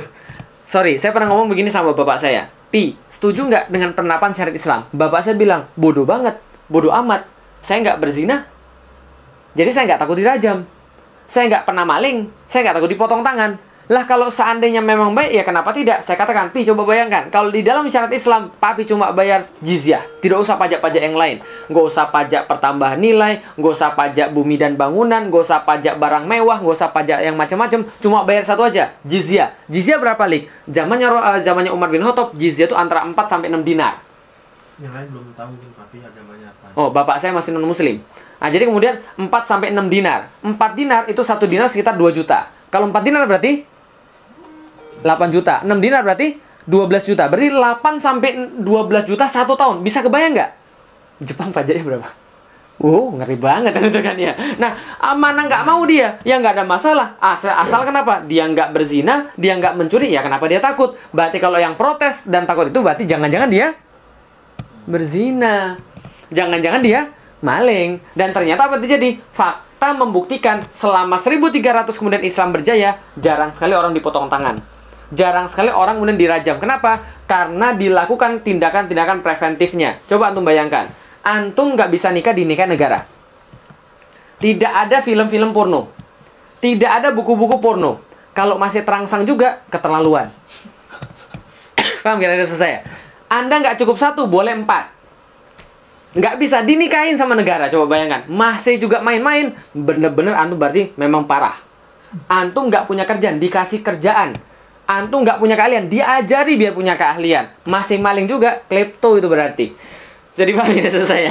Nah makanya karena itulah Islam. Tidak hanya kemudian potong tangannya yang disorot, tapi adalah apa yang dilakukan supaya orang tidak maling, apa yang dilakukan supaya orang tidak berzina. Itu maksudnya. Perempuan semua ketutup, pakai kerudung dan pakai jilbab. Antum masih terangsang juga, berarti antum nggak normal itu memang. Bisa dipahami kira saya. Berarti itulah Islam luar biasa. Tidak hanya kemudian menghukum-hukum saja, tapi adalah tindakan preventif. Nah, yang kedua saya katakan begini. Manusia itu punya namanya unreasonable fear atau unreasonable fear. Ketakutan yang dia tidak beralasan. Contoh, ada yang berkata pada saya ini, Ustaz, saya mau nikah Ustaz, tapi takut nanti saya miskin gimana? Saya bilang sama dia, sudah terjadi belum nikah lalu miskin? Belum. Nikah lalu miskin belum terjadi. Yang sudah terjadi apa? Lo belum nikah dan lo miskin. Hampir selesai. Itu kan yang sudah terjadi. Dia takut kalau dia nikah miskin. Tapi dia nggak takut sekarang dia belum nikah dan dia miskin. Syarat Islam tegak, dia takut. Karena takut potong tangan, takut kemudian ada yang orang dirajam, ada di zina. Tapi tiap hari dia baca kemudian koran-koran yang berdarah-darah itu. Tahu koran-koran yang berdarah-darah itu? Yang pokoknya merah-merah itu, yang ketika diperas kemudian keluar darah kan. Nah, dia nggak takut dengan yang seperti itu. Dia nggak takut ketika ada anak kelas 4 SD diperkosa, ada kemudian nenek-nenek kemudian diperkosa cucunya, ada kemudian kakek-kakek memperkosa cucunya. Dia nggak takut dengan kenyataan yang seperti itu. Tapi dia lebih takut dengan syariat Islam yang belum pasti ada yang seperti itu gitu loh. Paham nggak itu saya? Unreasonable fear. Dia takut dengan hal yang belum pasti, padahal itu dari Tuhan dia, tapi nggak takut kemudian yang sudah terjadi sekarang. Unreasonable fear. Jadi kira-kira gitu. Silahkan kalau ada yang lain. Ada, silahkan kalau ada. Ada mungkin, silahkan. Pak Ustadz, Ya. Assalamualaikum. Waalaikumsalam Sekarang warahmatullahi. ini lagi ada di Jepang gitu ya Pak. Ya. Jadi kalau misalnya nanti suatu saat kita masih ada di Jepang ini, terus tiba-tiba terbentuk khilafah gitu, entah di negara mana gitu, pemimpinnya ada di mana, apakah kita yang di Jepang ini gimana sikapnya, apa pindah negara atau misalnya tetap di Jepang ini menyebarkan Islam atau gimana gitu Pak? Ya, terima kasih. Nah, kalau itu pertanyaan teknis sekali, tapi saya jawab juga. Jadi kalau seandainya sudah tegak khilafah, lantas kita masih berada di Jepang, lalu gimana kira-kira? Kalau antum masih berada di Jepang dan Jepang adalah kondusif, antum harus tinggal di sini dan nggak boleh pindah ke khilafah. Karena antum dapat beban untuk berdakwah di sini, lalu kemudian menggabungkan ke dalam khilafah. Itu pertanyaan teknis, tapi itu adalah kemudian jawabannya. Sama seperti ketika ini diambil daripada ijtihadnya Umar bin Khattab. Ketika ada suatu wabah di satu tempat. Jadi ketika ada satu wabah di satu tempat, maka Umar yang mau datang ke tempat itu nggak jadi, cari tempat yang lain. Tapi orang yang sudah ada di situ nggak boleh pergi. Karena kenapa? Karena dia harus kemudian percaya dan takdir Allah. Bisa dipahami ya kira-kira maksudnya? Yang sudah terlanjur di sana nggak boleh pergi, yang belum jangan ke sana. Nah, itu maksudnya. Jadi itu adalah kemudian hukum yang akan diterapkan insya Allah. Kecuali saya nggak tahu kalau ada istihad yang lain, tapi insya Allah itu yang diterapkan. Jadi harus berdakwah di sini. Jadi nggak ada masalah. Ada yang lain mungkin silakan. Kalau Jepang kan bukan negara kafir harbi fi'lan seperti yang memerangi kaum muslimin, seperti misalnya Inggris dan Amerika yang sekarang. Jadi itu tidak menjadi satu masalah. Jadi kalau nanti ini sebagai sekedar informasi saja. Nanti kalau di dalam Islam, politik luar negeri Islam itu tergantung dengan bagaimana posisi negeri-negeri orang lain. Ada tiga. Ada yang digolongkan sebagai kafir mu'ahid, kafir yang terikat perjanjian. Ada yang dinamakan kafir mustamin, yang kemudian diamankan. Yang ketiga adalah kafir harbi fi'lan, atau kafir harbi yang dalam peperangan dengan kaum muslimin. Nah, kalau dia kemudian muahid atau mustamin, dia dijamin. Jadi dia dijamin boleh masuk. Jadi visa itu cuma ada dua, muslim, kafir. Nah, gitu aja kira-kira. Jadi antum pergi dari Spanyol sampai ke Indonesia itu visa cuma dua, muslim atau kafir. Jadi kira gitu. Jadi kalau muslim ya sudah bebas. Kalau kafir berarti ya tergantung dia kafirnya apa. Kalau dia kafirnya kemudian dari luar negeri dan kemudian dijamin, ya dia boleh masuk dengan jaminan. Kalau dia terikat perjanjian, dia boleh masuk selama ada perjanjian. Kalau kafir zimmi adalah kafir yang dia menjadi warga negara khilafah, dan itu ada. Dan itu dijamin hidupnya sebagaimana kaum muslimin yang lain. Karena Rasul berkata, siapa yang mengganggu kafir zimmi, maka dia mengganggu aku. Siapa yang mengganggu aku berurusan dengan Allah. Nah, itulah sampai Islam melindungi mereka. Jadi jangan takut, orang-orang non-muslim, orang-orang kafir justru lebih terlindung di dalam syariat Islam daripada yang aturan yang sekarang. Justru mereka nggak terlindung. Itu yang kemudian perlu kita sampaikan. Dan itu sudah terjadi. Ada yang lain? Silakan. Yang di rumah juga boleh mengajukan pertanyaan via @dompetduafa.jp. Ya, silakan. Mau nanya. Boleh. Tadi dijelaskan bahwa kalau misalnya di Islam sudah ada satu pemimpin yang dibaiat, maka pemimpin yang lain itu misalnya harus dilakukan dibunuh gitu. Ya. Misalnya. Itu kok di satu sisi kok kejam banget deh Islam gitu. Seram ya, Ustaz? Ya, serem banget. Tiba-tiba bunuh gitu. Nah, sedangkan yang padahal di lain cerita ketika ada seorang Yahudi itu yang menghina Islam gitu kan, menghina Rasulullah pada zaman itu nggak sampai dibunuh gitu, malah Rasulullah malah dibaik-baikin Yahudinya itu. Misalnya Islam tuh satu sisi kasih sayang, malah di satu sisi kok ngeri kejam banget gitu. Kemudian yang selanjutnya lagi lihat dari sejarah Islam gitu, penuh dengan perangan, di mana waktu itu kan Islam sudah ekspansi besar sekali, langsung penguasa di mana gitu menyatakan saya melepaskan diri dari khilafah gitu. Nah, kalau misalnya itu terjadi pertumpahan darah, misalnya perang gitu kan, itu kan orang Islam sama orang Islam, ya apakah bener gitu antara orang Islam sama orang Islam kita rebutan kekuasaan misalnya dengan tujuan ya pengennya tujuannya baik menyentuhkan Islam, cuma sampai pertumpahan darah kayak gitu apakah dibenarkan? Bener gitu, dibenarkan gitu. Ya, terima kasih. Jadi ada pertanyaan, bagaimana dengan pertumbuhan-pertumbuhan dari dalam Islam? Kok kelihatannya Islam serem banget kalau ada dua khalifah yang dibaiat, lantas salah satu harus dibunuh. Nah, jadi kira-kira begini. Perlu saya jelaskan, Islam itu adalah agama yang tegas dan agama yang manusiawi, serta agama yang bukan yang mengawang-awang. Bisa dipahami maksud saya? Maksud saya agama mengawang-awang gimana? Agama yang mengawang-awang itu agama yang nggak punya solusi. Artinya, contoh, kalau ditabok pipi kiri, kasih pipi kanan. Itu adalah agama mengawang-awang. Karena itu nggak memberikan solusi. Kalau seandainya kemudian istri kita diganggu, kita kasih istri kita kemudian satu lagi. Nggak bisa begitu. Artinya apa? Islam itu adalah agama yang kemudian realistis. Ketika memang kita tidak dicarikan masalah, kita tidak cari masalah. Tapi kalau kemudian kita diberikan masalah, kita selesaikan masalah. Itulah kemudian Islam. Islam memberikan sebuah solusi. Kalau seandainya kemudian istri kita diganggu, kita bela harus istri kita. Kan begitu kan ya? Nggak, kemudian istri, oh bang saya diganggu bang sama ini, nih saya kasih semuanya, jangan dikit-dikit aja ganggunya, saya kasih semuanya. Nggak begitu. Tampar pipi kiri, ini pipi kanan sekalian. Nggak perlu begitu. Nah kenapa? Karena Islam itu bukan agama yang seperti itu. Islam adalah agama yang realistis. Dia memecahkan masalah. Oke, kita bicara tentang kepemimpinan. Coba antum bayangkan. Seandainya ada satu pemimpin di antara kaum muslimin, itu adalah kenapa Rasul mengatakan bahwa ketika dibayat dua pemimpin, bunuhlah yang terakhir. Karena ini penting banget. Ini sebuah pertanda bahwa Rasul nggak pernah main-main dalam urusan kepemimpinan.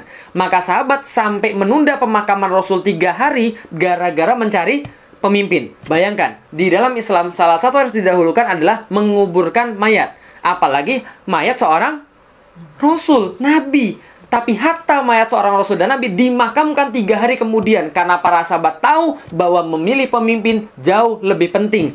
Mereka paling tahu. Mereka tidak mungkin maksiat. Mereka paling tahu tentang contoh Rasulullah. Bahwa lebih penting memilih pemimpin daripada menguburkan bahkan jenazah Rasulullah. Setelah 3 hari kemudian 3 hari kemudian terpilih, baru kemudian Rasul kemudian dimakamkan. Artinya apa? Pentingnya memilih pemimpin. Kalau pemimpin yang sudah terpilih, lantas ada yang mau makar, kira-kira terjadi apa? Lebih parah lagi, perang saudara, kemudian lebih banyak lagi kemudian yang kemudian hancur, lebih banyak lagi yang terbunuh. Oleh karena itu Rasul katakan jangan sampai ada dua pemimpin, ada yang coba-coba langsung kemudian dihabisi. Lah kenapa? Karena ini bakal menyebabkan pertempuran yang lebih besar lagi. Nah pertanyaan kedua, kalau gitu kejam dong kita ngajak orang perang terus selama kemudian kita lihat sejarah Islam. Oke, Islam memang benar adalah satu-satunya agama yang boleh perang dan saya bangga dengan itu. Nah kenapa bangga? Sini saya ceritain. Ini cerita nyata. Suatu hari saya pernah ketemu dengan pelatih Aikido dari Indonesia. Yang dia juga melatih pasukan pas pampres. Jadi nggak usah diragukan lah kehebatnya kayak apa. Antum belum nyentuh dia aja antum udah jatuh gitu kan ya. Ini serius nih. Saya lihat sendiri. Belum nyentuh udah jatuh gitu kan ya. Nah, suatu hari kemudian dia datang ke Jepang, ketemu dengan Grand Masternya. Grand Sensei-nya. Nah, kemudian Grand Sensei-nya dibilang kepada dia, saya salut dengan Islam. Lah kenapa dia salut dengan Islam? Karena Islam sama seperti semangat orang-orang Jepang, semangat Bushido. Maksudnya apa? Karena orang-orang Islam adalah satu-satunya agama mereka diajari dengan Islam yang satu-satunya agama yang memperbolehkan perang. Tidak ada satupun agama yang lain yang saya lihat dan saya dengar boleh perang kecuali Islam. Lebih kemudian kaget lagi kemudian yang pelatih Aikido nih. Loh, kok malah bangga dengan Islam? Loh, kok malah aneh dengan Islam? Karena Islam satu-satunya yang ngajarin perang. Loh, kenapa malah kemudian merasa hormat dengan Islam? Dia katakan, Islam satu-satunya agama yang mengajarkan perang. Karena itulah susah perang dalam Islam. Karena itulah ada aturan di dalam perang. Sedangkan agama lain tidak ada aturan dalam perang. Karena itu perangnya brutal. Dan fakta menunjukkan, silakan cari di internet dimanapun, cari korban-korban perang, war victims, atau cari kemudian hitungan victim perang atau kemudian korban perang. Anda akan dapat bahwa dalam sejarah dunia yang tercatat sampai saat ini bukan orang Islam yang menghabiskan banyak nyawa, tapi orang-orang yang ngaku agamanya kemudian adalah agama damai. Agamanya kemudian agama yang penuh dengan cinta dan sebagainya, itulah yang justru menghabiskan nyawa paling banyak di dunia. Salah satunya siapa? Amerika. Dalam buku David C. Stannard, dalam bukunya American Holocaust, itu dikatakan ketika Amerika menghuni benua Amerika, itu menghabiskan 100 juta nyawa orang Indian. 100 juta nyawa. Bayangin nggak 100 juta nyawa? Setengah penduduk Indonesia tak kapar, bisa dibayangin. Itulah yang terjadi pada Amerika. Bayangkan antum, 100 juta. Dia katakan inilah pembantaian terbesar kemarin, sekarang, dan nanti. 100 juta nyawa dibantai. Aborigin di Australia. Itu yang terjadi tuh. Nah, pertanyaan kita, itu dikatakan sebagai tindakan manusiawi atau tindakan nggak manusiawi? Nggak ada yang dikatakan sebagai tindakan manusiawi. Irak, berapa orang mati? Berapa orang mati Irak? Lebih, 4 juta mati.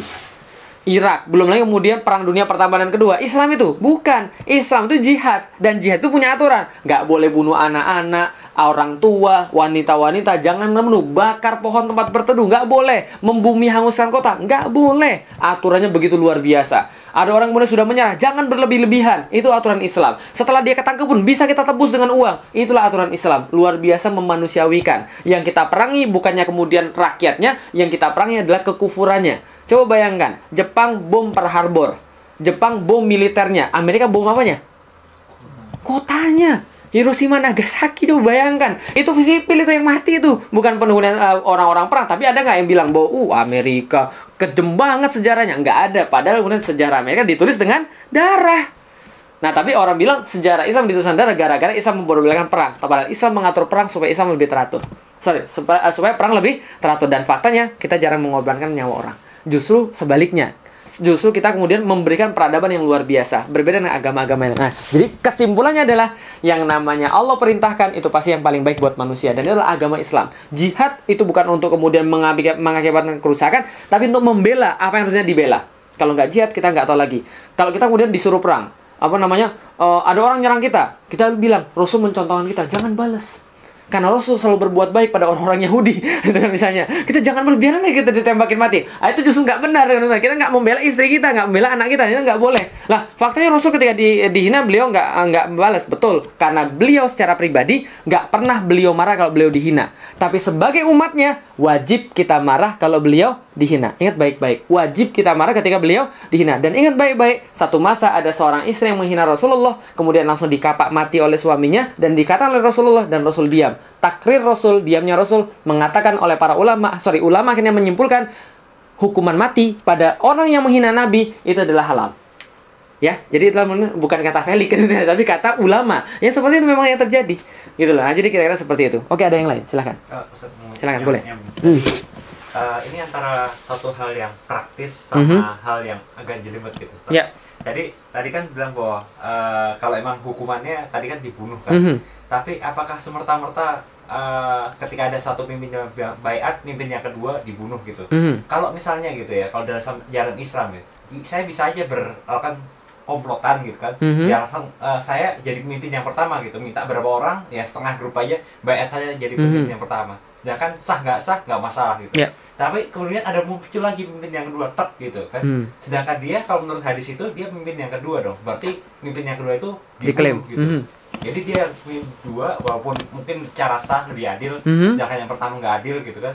Itu pemimpin dua itu dibunuh, apakah seperti itu gitu. Jadi sepertinya dalam Islam tuh nggak ada kayak kalau pemimpin dua langsung dibunuh tek, itu hadisnya gitu langsung aja, itu nggak ada pembahasan sebelumnya kenapa harus dibunuh, apakah ada solusi yang lebih lain yang lebih misalnya lebih damai atau lebih bisa win-win solution menyenangkan dua pihak atau enggak gitu. Itu yang ditanyakan gitu. Ya. Langsung praktis pembunuhan gitu. Nah, kalau pertanyaan itu adalah pertanyaan praktis. Nah, berarti ada penjelasan praktis. Maka di dalam Islam ada kemudian indikasi di mana kemudian pemimpin itu dikatakan sah. Beberapa kemudian indikasi pemimpin dikatakan sah adalah bahwa dia memiliki baiat. Dan baiat ini ada dua. Namanya baiat to'at dan baiat inikot. Nah, baiat to'at ini adalah apa? Ketika seluruh rakyat Islam kemudian mengetahui dan kemudian menyetujui, maka itu sudah baiat to'at. Nah, baiat inikot itu kemudian ya ketika dia bersalaman atau kemudian ngirim SMS kalau zaman sekarang, itu kemudian yang to'at inikot. Nah, tanpa dua proses ini, maka baiat tidak sah. Nah, berarti tidak boleh kita kumpulin 10 orang, kita baiat orang ini jadi kemudian pemimpin, dia pemimpin pertama, yang lain salah. Ya nggak boleh. Nah, karena memang ada aturannya. Nah, tenang saja, Islam itu praktis. Islam itu sampai hal-hal yang sangat praktis sekali. Dengan kata lain, yang harus kemudian kita percaya secara qot'i, secara kemudian keyakinan iman adalah bahwa setiap yang Allah turunkan pasti adalah sesuatu yang penting. Dan sejarah jangan lupa juga. Pernah baca Samko? 3 negara Samko. Nah, itu adalah kemudian cerita tentang perebutan kekuasaan. Pernah baca kisah Jepang sejarahnya tentang perebutan kekuasaan?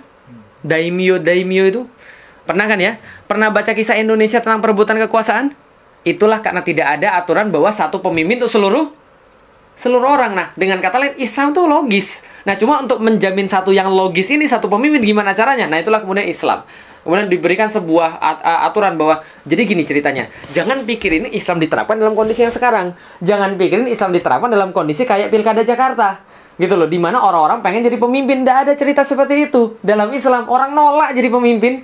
Gitu kan ya, kenapa? Takut dia setengah mati. Nah, jadi jangan bayangkan kondisi sekarang. Kalau iman sudah kuat insya Allah, kayak Umar bin Khattab, jangan pilih saya deh, jangan pilih saya deh. Oh, Umar harus jadi. Oh, ini musibah ini. Setelah dia selesai, ya udah anaknya aja yang lanjut. Bapaknya kan bagus, berarti anaknya juga bagus. Jangan anak saya. Cukup satu orang keluarga Umar yang dapat musibah sebelum dia meninggal, kan itu kan ya. Artinya apa? Orang nggak mau jadi pemimpin. Nggak seperti kemudian sekarang, gue yang paling hebat, gue yang paling hebat ini. Terima kasih pada bapak ini kan itu kan, dan sebagainya. Kan itu kan ya. Lah kenapa? Karena orang pengen jadi pemimpin. Lah kenapa orang pengen jadi pemimpin? Karena pengen dapat duit kayak jabatan kayak kekuasaan kayak jadi khalifah. Jangan harap Anda dapat duit. Nggak ada duit dia jadi khalifah, nggak ada gaji khalifah, yang ada tunjangan khalifah. Dan tunjangan ini sesuai pekerjaan dia. Maka Khalifah Umar bin Khattab ketika meninggal 25 tambalan. Tapi khalifah-khalifah lainnya gimana? Kita nggak lihat khalifah-khalifah lain. Yang kita ambil contoh adalah Khulafaur Rasyidin. Selesai. Karena itulah Rasul meminta kita. Adapun yang terakhir-terakhirnya, ya wajar ketika terjadi penyimpangan. Karena memang itulah penyimpangan-penyimpangan sebelum runtuhnya khilafah. Jadi kemudian apa yang kemudian bisa kita katakan? Apakah kemudian akan terjadi seperti itu? Tenang, nggak akan terjadi seperti itu. Karena masa Khulafaur Rasyidin tidak terjadi seperti itu. Ali rela dipimpin oleh Utsman. Utsman rela dipimpin oleh Abu Bakar. Abu Bakar rela ketika memimpin semuanya. Umar rela dipimpin Abu Bakar. Bahkan dia nggak mau jadi pemimpin sebelum Abu Bakar meninggal. Kan itu kan ya? Ketika di Saqifah Bani Sa'idah, orang mengusulkan Umar aja jadi pemimpin. Selama ada orang ini, jangan suruh saya jadi pemimpin. Lah kenapa? Ada Abu Bakar. Nggak mau dia jadi pemimpin. Abu Bakar mau? Nggak mau juga. Dia yang ngangkat tangannya Umar. Bayatlah orang ini. Sudah dibayat semua kan itu kan ya? Maka dia jadi pemimpin. Dan tidak ada pemimpin yang lain. Nah, jadi kira-kira gitu. Oke, silahkan kalau ada yang lain. Ustadz, ya. Ada pertanyaan tapi nggak ada hubungannya dengan khilafah. Boleh, silahkan, nggak ada masalah. Jadi kalau saya nggak salah baca, Pak Ustadz di Jakarta kerja dengan sebagai marketing manager ya. Ya. Dan saya pernah dengar juga Bapak seminggu 5 kali, dalam sekalinya itu 2 kali ngasih ceramah gitu ya Pak. Saya bingung gimana cara bagi waktunya dan sebagainya gitu. Ya, baik, terima kasih. Jadi gimana cara bagi waktunya kerja karyawan terus juga bisa ngisi. Jadi semua tergantung apa yang kita inginkan. Apa yang kita minta sama Allah. Saya sudah minta sama Allah agar saya diberikan kesempatan untuk memberikan kajian-kajian Islam. Maka alhamdulillah saya dapat atasan yang memberikan itu. Jadi kemudian saya dapat izin dari atasan saya di kantor untuk memberikan kajian-kajian Islam. Ketika kapanpun kemudian saya diminta. Nah, memang ya ada etikanya. Namun itulah kemudian ada tawar-menawar. Ada negosiasi kan itu kan ya. Nah, kalau sekarang nggak bisa dinegosiasikan gimana? Maka jangan kemudian habiskan seumur hidup untuk kerja.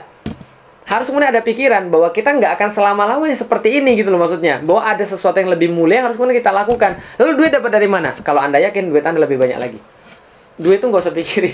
Harusnya Anda yang dipikirin duit kan gitu kan ya. Itu kemudian menjadi suatu keyakinan. Dalam Islam dakwah adalah poros yang semuanya akan kemudian ikut berputar di situ. Nah, itulah kita yakinin. Insya Allah bisa kalau kita mau. Walaupun awal-awalnya kita agak susah, ya insya Allah kita bisa kalau kita mau. Pikirinlah gimana caranya. Jadi kira-kira gitu. Kalau misalnya tidak ada perusahaan yang bisa untuk menampung antum dengan gaya seperti itu, bikinlah perusahaan sendiri. Nah, itu caranya gitu kan ya. Insya Allah bisa. Oke, ada yang lain silahkan. Fadal, ada yang lain. Ada mungkin? Silahkan Mas. Ya. Saya mau tanya. Boleh. Kalau misalnya kembali ke masalah khalifah tadi, tadi kan kita sebaiknya mencontoh yang Khulafaur Rasyidin. Ya. Andaikan misalnya nanti khalifah akan muncul, kita harapkan yang muncul. Nah, itu kan, dan kita tentunya tidak berharap seperti Ustaz bilang di akhir-akhir itu kan banyak penyimpangan. Nah, itu kan sebenarnya yang paling sulit kalau menurut saya ya. Untuk saat ini itu bagaimana mencari pemimpin orang yang memang ya jangan selevel lah, minimal yang bisa ya, karena nanti kalau jangan-jangan kita sudah khalifah ujung-ujungnya malah yang seperti yang terakhir-terakhir itu yang hidupnya mewah dan lain-lain sebagainya, itu bagaimana?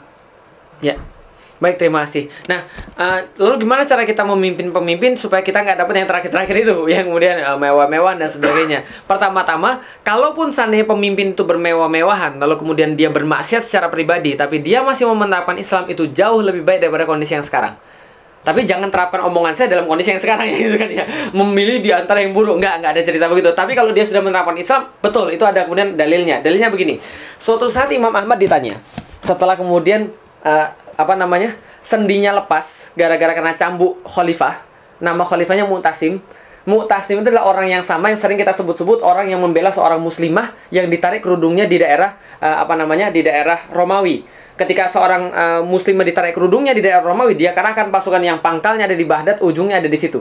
Jadi panjangnya minta ampun tuh untuk membela satu orang muslimah. Tapi orang yang sama, khalifah yang sama, mencambuk Imam Ahmad sampai kemudian lepas sendinya, memerintahkan agar dicambuk Imam Ahmad sampai lepas sendinya, gara-gara Imam Ahmad tidak mendukung paham Mu'tazilah bahwa Al-Quran itu adalah sebuah makhluk. Nah, jadi ketika kemudian Imam Ahmad kemudian pasca daripada siksaan itu kemudian ditanya, manakah yang lebih baik? Pemimpin kuat tapi dia zolim, atau pemimpin yang lemah tapi dia ibadahnya kuat? Imam Ahmad menjawab, mendingan yang dia zolim tapi dia menerapkan syariat Islam. Loh, kenapa bisa begitu? Imam Ahmad memberikan alasan yang Anda pikir pasti masuk akal. Ini alasannya. Orang yang dia zolim secara pribadi, maka kezolimannya dia tanggung sendiri pada Allah. Sedangkan kekuatannya untuk melindungi kaum muslimin. Sedangkan orang yang lemah, kelemahannya untuk kaum muslimin, sedangkan ibadahnya hanya dia pada Allah. Paham nggak itu saya? Maka Imam Ahmad berkata, mendingan yang kuat, walaupun dia zolim. Karena dia akan kemudian memberikan kebaikan pada kaum muslimin dengan penerapan syariat Islam itu. Gitu loh. Nah, tapi tidak berlaku sekarang gitu kan ya. Mendingan mana? Enggak pakai mendingan kalau sekarang karena itu bukan perkara yang syar'i kan itu kan ya. Nah, tapi kalau kemudian itu masih jauh lebih mendingan. Tapi tentunya kita nggak pengen yang seperti itu. Kita pengen kayak Umar bin Abdul Aziz. Kita pengen kayak Umar bin Khattab. Kita pengen kayak Ali bin Abu Thalib atau Utsman bin Affan atau Abu Bakar As-Siddiq kan itu. Kita pengen seperti itu. Nah, gimana caranya? Orang-orang yang kayak begini hanya muncul insya Allah ketika Islam sudah diterapkan. Insya Allah. Jadi awalnya jangan berpikir dulu Islam yang mana atau orang yang mana. Yang penting Islam tegak dulu. Yang penting antum berpindah dulu dari sistem kufur ini. Nah kemudian sesudah dapat Islam yang ini baru kita pikirkan. Kita ganti aja dengan yang lain yang lebih bagus. Nah itu bisa dipikirkan. Asal kemudian kita dapat dulu Islamnya ini. Itu yang penting sekali. Karena gini ceritanya. Coba bayangkan. Tahu Khalifah Utsman bin Affan? Itu ketika bersama Rasulullah. Ketika dia sehari-hari katanya baca Qur'annya itu sehari hatam 5 kali Al-Quran. Berarti kan kalau kita mau nyamai dia kan minimal kita hatam 5 kali Al-Quran sehari. Sedangkan kita berapa kali sehari? Setahun sekali juga nggak pasti gitu kan ya. Ada kemudian kalau kita mau untuk kemudian menyamai memang agak susah. Tapi insya Allah kalau sudah datang Islam, insya Allah akan bisa diterapkan. Atau kalau nggak gini aja deh, yang konkret. Mau nggak kita bareng-bareng kemudian kita berusaha menyesuaikan diri kita dengan para sahabat minimal. Ya? Bagaimana semangat mereka, bagaimana mereka menghafalkan Al-Quran, bagaimana mereka menerapkan Al-Quran dalam diri mereka, mengamalkan pada orang lain, setidaknya itu yang kita tiru. Insya Allah figur-figur seperti ini insya Allah akan muncul. Jangan pesimis, pasti akan muncul. Insya Allah. Nah, jadi kira-kira seperti itu. Nah, jadi gimana caranya memilih? Ya insya Allah dia akan muncul dan insya Allah akan kita pilih. Kalau insya Allah akan muncul. Oke, ada yang lain? Silakan. Oke, udah? Ya, silakan. Yang tanya dari online, Ustaz. Boleh. Ustaz Felix, bagaimana dengan umat yang saat ini tidak turut serta dalam kajian dakwah manapun? Ya, ada yang dari online bertanya, bagaimana kalau ada orang yang tidak mau turut dalam harokah manapun? Ya, maka dia melalaikan kewajiban. Gitu loh, dia melalaikan kewajiban yang diberikan Allah, yaitu adalah bergabung dalam harokah dakwah, kelompok dakwah yang memperjuangkan Islam. Nah, berarti ini adalah suatu kewajiban. Lah, kalau dia tidak bergabung, dia melalaikan kewajiban. Melalaikan kewajiban, pasti ada dosanya. Nah, itulah kemudian yang terjadi. Dan kewajiban itu kewajiban yang paling wajib loh, kata para ulama. Fardu kifayah yang paling besar. Itu menegakkan khilafah. Menegakkan namanya imamah. Yang tadi ada pemimpin yang menerapkan hukum Islam semuanya. Lah, maka ya wajib bergabung dan wajib berdakwah. Itu saja kemudian jawabannya. Ada yang lain silakan. Pak Ustadz, Ya. saya pengen tanya pandangan Pak Ustadz mengenai kepemimpinan yang sekarang ada di Iran gitu, Pak Ahmadinejad dan Ayatullah Khomeini itu. Saya dulu terkagum-kagum gitu dengan Pak Ahmadinejad, tapi setelah dengar teman saya yang katanya, itu Syiah, itu nggak bener. Nah, saya pengen dengar pandangan Pak Ustadz gimana? Ya baik, jadi gimana pandangan saya tentang Iran, Syiah, dan kemudian presidennya yang sekarang. Jadi gini, agak hati-hati harus ngomongin tentang Syiah. Jadi saya katakan begini saja. Ini yang saya pahami tentang Syiah. Nanti kalau ada kemudian informasi yang salah, mohon diluruskan. Jadi gini ceritanya. Rukun iman ada berapa? 6. Rukun Islam ada berapa? 5. Yang harus diingat baik-baik, ketika rukun Islamnya sama dan rukun imannya sama, dia saudara. Selesai. Ya, ketika rukun imannya sama dan rukun Islamnya sama, dia saudara, selesai. Berarti tidak ada cerita kemudian Syiah dan sebagainya ataupun Sunni, selama kemudian rukun imannya sama dan rukun Islamnya sama, dia saudara. Syahadu an la ilaha illallah, berikutnya. Kemudian percaya Allah, berikutnya. Berarti dia muslim. Oke. Syiah itu banyak segi. Bukan banyak segi, banyak macam. Ada yang ultra Syiah. Contoh ultra Syiah begini. Ini saya benar-benar pernah dapat yang begini ceritanya. Ultra Syiah itu bilang begini, bahwa Malaikat Jibril itu salah kasih wahyu. Harusnya kasih wahyunya kepada Ali bin Abu Thalib, bukan pada Rasulullah Muhammad. Maka dia salah kasih wahyu. Nah, ini adalah kemudian ya jelas sesat kan itu kan ya. Karena dia sudah berbeda rukun iman, meyakini Rasulullah kan itu kan ya. Nah, berarti kalau begitu kita lihat imannya nggak sama, Islamnya nggak sama, berarti beda. Nah, berarti itu bukan Islam. Nah, tapi kalau rukun imannya sama, kemudian rukun Islamnya sama, berarti sama-sama Islam. Ada Syiah yang lain. Maka ada beberapa yang pernah mengatakan begini, Syiah dalam pandangan saya adalah perbedaan dalam bentuk mazhab siasi atau mazhab politik, bukan mazhab akidah, bukan juga mazhab fikih. Kalau mazhab fikih itu ada 4. Mazhab akidah seperti ya Ahlussunnah wal Jamaah, seperti Mu'tazilah ataupun seperti Khawarij. Itu mazhab akidah yang kalau beda akidah salah. Nah, kalau ini mazhab siasi, apa bedanya? Yang tadi saya jelaskan. Mereka ngomongnya imamah, kita khilafah. Mereka harus dari keturunan Ahlul Bait, kita tidak. Itulah beda kita. Ustadz, tapi itu mereka tuh menyembunyikan dalam diri mereka, namanya takiyah. Jadi ngomongnya sesuai dengan syariat Islam, ngomongnya sesuai dengan rukun iman, tapi mereka sembunyikan di hati. Perkara begini kita nggak ikut-ikutan. Karena dalilnya, bukan dalilnya, patokannya adalah nahnu nahkum bizawahir. Kita itu cuma melihat yang tampak. Wa yatawallahu bisaroir, dan kita berlindung pada Allah dengan perkara-perkara yang tersembunyi, karena Allah yang tahu yang tersembunyi. Jadi contoh gini, ada orang di depan Anda bilang syahadu an la ilaha illallah wa syahadu anna muhammadur rasulullah. Perkataan Anda terhadap dia apa? Dia muslim. Kalau dia bohong gimana? Kita nggak urus, karena perkara yang zohir kita lihat itu adalah yang menjadi kemudian pendapat kita. Perkara yang tersembunyi dalam hati itu urusan Allah. Artinya apa? Antum nggak dosa ketika mengatakan dia muslim gitu loh. Karena dia sudah ngomong begitu. Karena kita hanya bisa melihat yang kelihatan tanpa yang zahir. Nah, berarti kalau yang di Iran gimana? Ya selama dia kemudian masih Islam, selama kemudian dia masih kemudian rukun Islam dan rukun imannya sama, berarti dia saudara. Tapi bagaimana dengan kepemerintahan Iran? Kepemerintahan Iran bukan kepemimpinan khilafah. Bukan juga kepemimpinan imamah. Karena sudah jelas sekali Republik Islam Iran. Berarti dia pakai sistem republik. Berarti tidak ada satupun negara di dunia ini yang menerapkan sistem Islam yang layak dijadikan contoh. Hatta itu Arab Saudi. Loh, Arab Saudi kan Islami. Siapa bilang? Lah sudah jelas-jelas KSA namanya, Kingdom of Saudi Arabia. Artinya apa? Kerajaan Al-Mulkiyah. Gitu kan ya? Mulkiyah itu kan kerajaan, sedangkan Rasul itu membenci kerajaan. Gitu. Dan Rasul membenci yang minta dipanggil raja dan minta diperlakukan seperti raja. Nah, itu harus hati-hati itu. Jadi tidak termasuk Arab Saudi sebagai negara khilafah, tidak ada sama sekali. Nah, tugas kita lah kemudian untuk mengadakan itu. Susah Ustaz? Iya susah memang. Siapa bilang mudah gitu kan ya. Kalau mudah ya udah ada dari dulu, saya sendirian aja kan gitu kalau mudah. Nah, jadi itulah kemudian yang terjadi. Silakan kalau ada yang lain. Betul.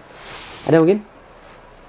Oh, Ustaz masih lanjutan boleh. Tadi. Jadi kalau 5 pertanyaan dapat piring cantik. Jadi silakan. Saya tahu Pak Ahmadinejad itu jadi dia tidur di lantai gitu, pakai kasur empuk, terus dia makan roti kering gitu. Jadi sementara yang saya pikir apa salahnya gitu dengan orang bikin masakan yang enak itu kan ada usahanya sendiri gitu, ada ilmunya sendiri gitu. Jadi kalau menurut pandangan Ustaz gimana? Ya, jadi kalau misalnya contoh ada orang bilang, tapi kan itu ada presiden yang tidurnya di karpet yang kasar. Ataupun kemudian makan roti yang biasa. Itu kan sikap yang bersahaja, betul, sikap yang bersahaja. Tapi jangan lupa juga, jangan sampai kita mengatakan bahwa itu adalah contoh yang baik gara-gara perbuatannya. Tidak.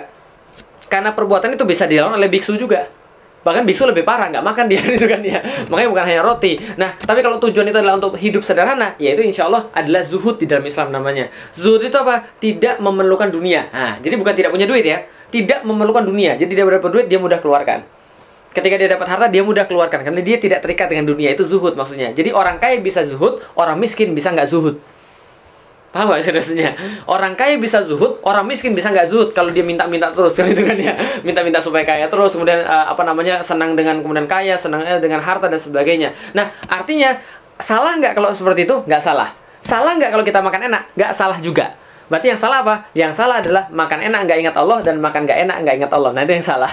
Itu pakai otak kiri atau otak kanan? Pakailah, asal Anda pakai otak, jangan nggak pakai otak. Gitu ya. Nah, itu kemudian yang harus kita lakukan. Bahwa Islam itu boleh kaya, boleh miskin. Yang nggak boleh orang kaya bilang miskin itu dilarang. Nah, itu nggak boleh. Kaya itu wajib. Nah, itu nggak boleh. Nah, kenapa kalau kaya itu wajib? Berarti miskin haram dong. Ini nggak boleh. Nah, jadi Islam itu boleh orang kaya, boleh orang miskin. Kaya punya porsi pahala, miskin punya porsi pahala. Maka saya sering katakan, kadang-kadang kita menyuruh orang agar kaya-kaya melulu, dan kita nggak memaklumi orang yang miskin. Padahal kadang-kadang miskin bisa punya dapat banyak pahala. Ada Rasul pernah berdoa satu hari, yang doa ini tidak pernah didoakan oleh seluruh kaum muslimin. Padahal seluruh muslim doa terus dengan doa-doa Rasul. Tapi ada satu doa yang nggak pernah dicontoh. Apa doa Rasul? Ya Allah, berikanlah aku sebuah kehidupan yang miskin, dan matikanlah dengan orang miskin, dan hidupkanlah aku di surga berdampingan dengan orang-orang yang miskin. Coba, berani nggak berdoa kayak gitu?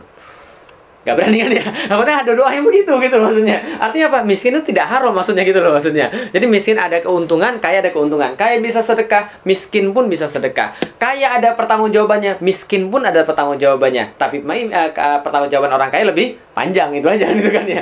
Pertanggungjawaban orang miskin lebih pendek. Tapi kalau dia panjang pertanggungjawabannya, sedekah melulu kan itu kan, atau kemudian membantu orang melulu, hebat, mantap. Kayak Abdurrahman bin Auf kan itu kan ya. Lah kalau kemudian sudah miskin pula, malas sholat pula, nggak mau sedekah pula, ya matilah dia. Jadi paham ya saya. Jadi miskin dan kaya itu bukan masalah. Yang masalah Anda gunakan untuk apa itu miskin dan kaya. Nah, itulah kemudian dalam Islam. Silakan. Jadi nggak salah. Anda tidur di spring bed, Anda makan kemudian makanan enak, nggak ada masalah. Insya Allah itulah bagian daripada rezeki yang harus kemudian disyukuri. Makan makanan enak, alhamdulillah dapat pahala. Jadi orang miskin makan makanan yang nggak enak, ngurutuk pula. Dapatlah dia dosa itu kan ya. Itu kemudian menjadi masalah. Oke, ada yang lain silakan. Ustaz, dari pertanyaan online lagi Ustaz. Boleh silakan. Quran surat 7 ayat 164 adalah alasan kita berdakwah utamanya sebagai pelepas tanggung jawab kita terhadap Allah, baru kemudian agar orang-orang bertakwa. Betul atau tidak? Ayat 7 164. Quran surat 7 ayat 164. Dan ingatlah ketika suatu umat di antara mereka berkata, mengapa kamu menasihati kaum yang Allah akan membinasakan mereka atau mengazab mereka dengan azab yang amat keras? Mereka menjawab, agar kami punya alasan pelepas tanggung jawab pada Tuhanmu dan supaya mereka bertakwa. Betul, jadi seperti itulah. Jadi gini ceritanya. Dakwah di dalam Islam adalah suatu kewajiban, bukan sebuah profesi, bukan sebuah pekerjaan. Artinya suatu kewajiban. Artinya nggak ada orang pun yang mau mendengarkan Anda harus tetap berdakwah. Walaupun dia ngeludahi kita harus tetap berdakwah. Kenapa? Itu adalah kemudian kewajiban kita. Artinya apa? Allah akan tanya kita, kamu dakwah atau enggak? Jadi kira-kira begitu maksudnya. Lah kalau kita dakwah kita akan ditanya, kita nggak dakwah pun akan ditanya. Artinya apa? Ya pelepas tanggung jawab. Walaupun kita sudah tahu dia akan diazab, ya tetap aja kita dakwahi. Karena kenapa? Kita nggak tahu siapa yang akan diazab dan siapa yang nggak akan diazab. Yang jelas adalah, walaupun kemudian Allah katakan, prasangka kita kayaknya dia nggak mau nerima nih, tetap aja harus berdakwah. Siapa tahu. Itulah. Nah, kalaupun dia pun nggak masuk Islam pun, setidaknya kita sudah menyampaikan. Nah, itulah kemudian maksudnya. Fadal. Ada mungkin? Ustaz, tentang berjamaah tadi Ustaz. Boleh. Kalau di Jepang ini kan kalau sendirian ya memang gampang untuk bikin maksiat terus. Ya. Nah, untuk berjamaah ini kan kita sering nih diajak, yuk kita ke sana, yuk kita ikut pengajian ini, pengajian itu, kemudian ikut ke kelompok ini, kelompok itu gitu ya, meskipun tidak kelihatan sebagai bendera apa gitu. Tapi menurut Ustadz Felix, tipsnya kira-kira yang akan kita pilih sebaiknya yang mana Ustaz? Ya. Gimana kalau misalnya kita ikut ke semuanya? Gitu? Kelompok mana kan yang akan kita pilih? Bolehkah kita ikut semuanya? Jawabannya adalah konsentrasilah pada satu kelompok. Kelompok yang mana terserah. Sudah saya katakan, kelompok asal kemudian dia menyuruh pada Islam, terikat dengan Al-Quran dan As-Sunnah, dan beramar ma'ruf nahi munkar, itulah kemudian harus kita gabungkan. Kelompok yang mana? Kan takut nanti sesat. Kelompok Harokah Islam itu kayak nasi goreng. Nggak akan pernah bisa kita tahu rasanya sebelum kita nyicipin. Kalaupun cerita orang belum tentu benar. Yang jelas nggak akan ada yang sesat. Yang sesat siapa? Yang beda rukun iman dan rukun Islam. Selama-sama itu sama-sama saja. Banyak di antara umat muslim yang kemudian punya harokah. Dan harokah-harokah itu insya Allah semuanya benar. Karena mereka sama-sama memperjuangkan Islam. Nah, perkara kemudian sudah efektif, itu sudah pasti semuanya efektif. Nah, perkara Anda pikirkan yang mana yang efisien. Nah, itulah tugas Anda. Ya sudah, terserah. Yang manapun, yang jelas yang masuk surga nggak hanya satu kelompok. Paham nggak kira-kira saya? Nggak hanya satu kelompok. Dan ingat, ketika nanti di hari akhir Allah nggak akan panggil, oke, kelompok A sini semuanya, nggak begitu. Tapi akan ditanya, Felix sini, gitu kan ya, Fauzan sini, kan itu kan ya. Kemudian Mas Kunta sini, kan itu kan ya. Akan seperti itu, satu-satu dipanggilnya, bukan per kelompok. ini sini kelompok ini nggak begitu, kelompok ini sini nggak begitu, semuanya masuk surga kelompok ini nggak begitu ceritanya. Yang ada satu persatu diambil. Yang Allah tanyakan, sudah melakukan kewajiban berdakwah sama jamaah belum? Alhamdulillah sudah. Itu kan ini ditanya, jamaahmu yang mana? Oh, jamaah sejil. Itu baru ditanya lagi, itu menjadi masalah itu. Jadi jangan kemudian takut, sudah gabung saja, nggak ada masalah kan ya. Itu mumpung kemudian kita memang masih hidup di dunia, kumpulanlah pahala sebanyak-banyaknya, dan cukup satu saja, jangan banyak-banyak. Lah kenapa? Satu aja belum tentu maksimal, apalagi banyak-banyak gitu kan ya. Jadi kira-kira begitu. Terima kasih. Nah, kita selesaikan sampai di sini. Mohon maaf kalau ada kesalahan, kalau ada yang baik hanya berasal pada Allah. Insya Allah kita akan lanjutkan kapan-kapan. Nanti kalau misalnya kita kurang materi di sini, kita bisa sambung di tanah air dengan kemudian teknologi-teknologi sekarang. Saya terima kasih pada yang sudah gabung di rumah, dan terima kasih pada yang sudah hadir di sini. Kita juga berterima kasih pada Dompet Duafa yang sudah memfasilitasi acara-acara ini, dan kita juga berterima kasih pada mahasiswa-mahasiswa yang ada di Jepang yang sudah memberikan waktu dan tempat untuk kemudian memberikan sedikit ocehan dan juga sedikit sharing tentang Islam. Mudah-mudahan bermanfaat, mudah-mudahan Allah meridhoi, dan mudah-mudahan Allah memberikan kita kebaikan-kebaikan setelah ini. Materi-materi insya Allah tetap akan dibagikan lewat email ataupun lewat apa terserah, nanti insya Allah akan saya bagikan. Film nanti insya Allah juga akan diupload, mudah-mudahan nanti menjadi sebuah manfaat bagi kita semua. Terima kasih. Kalau ada yang salah saya mohon maaf, yang baik hanya berasal dari Allah. Assalamualaikum warahmatullahi wabarakatuh. Waalaikumsalam warahmatullahi wabarakatuh.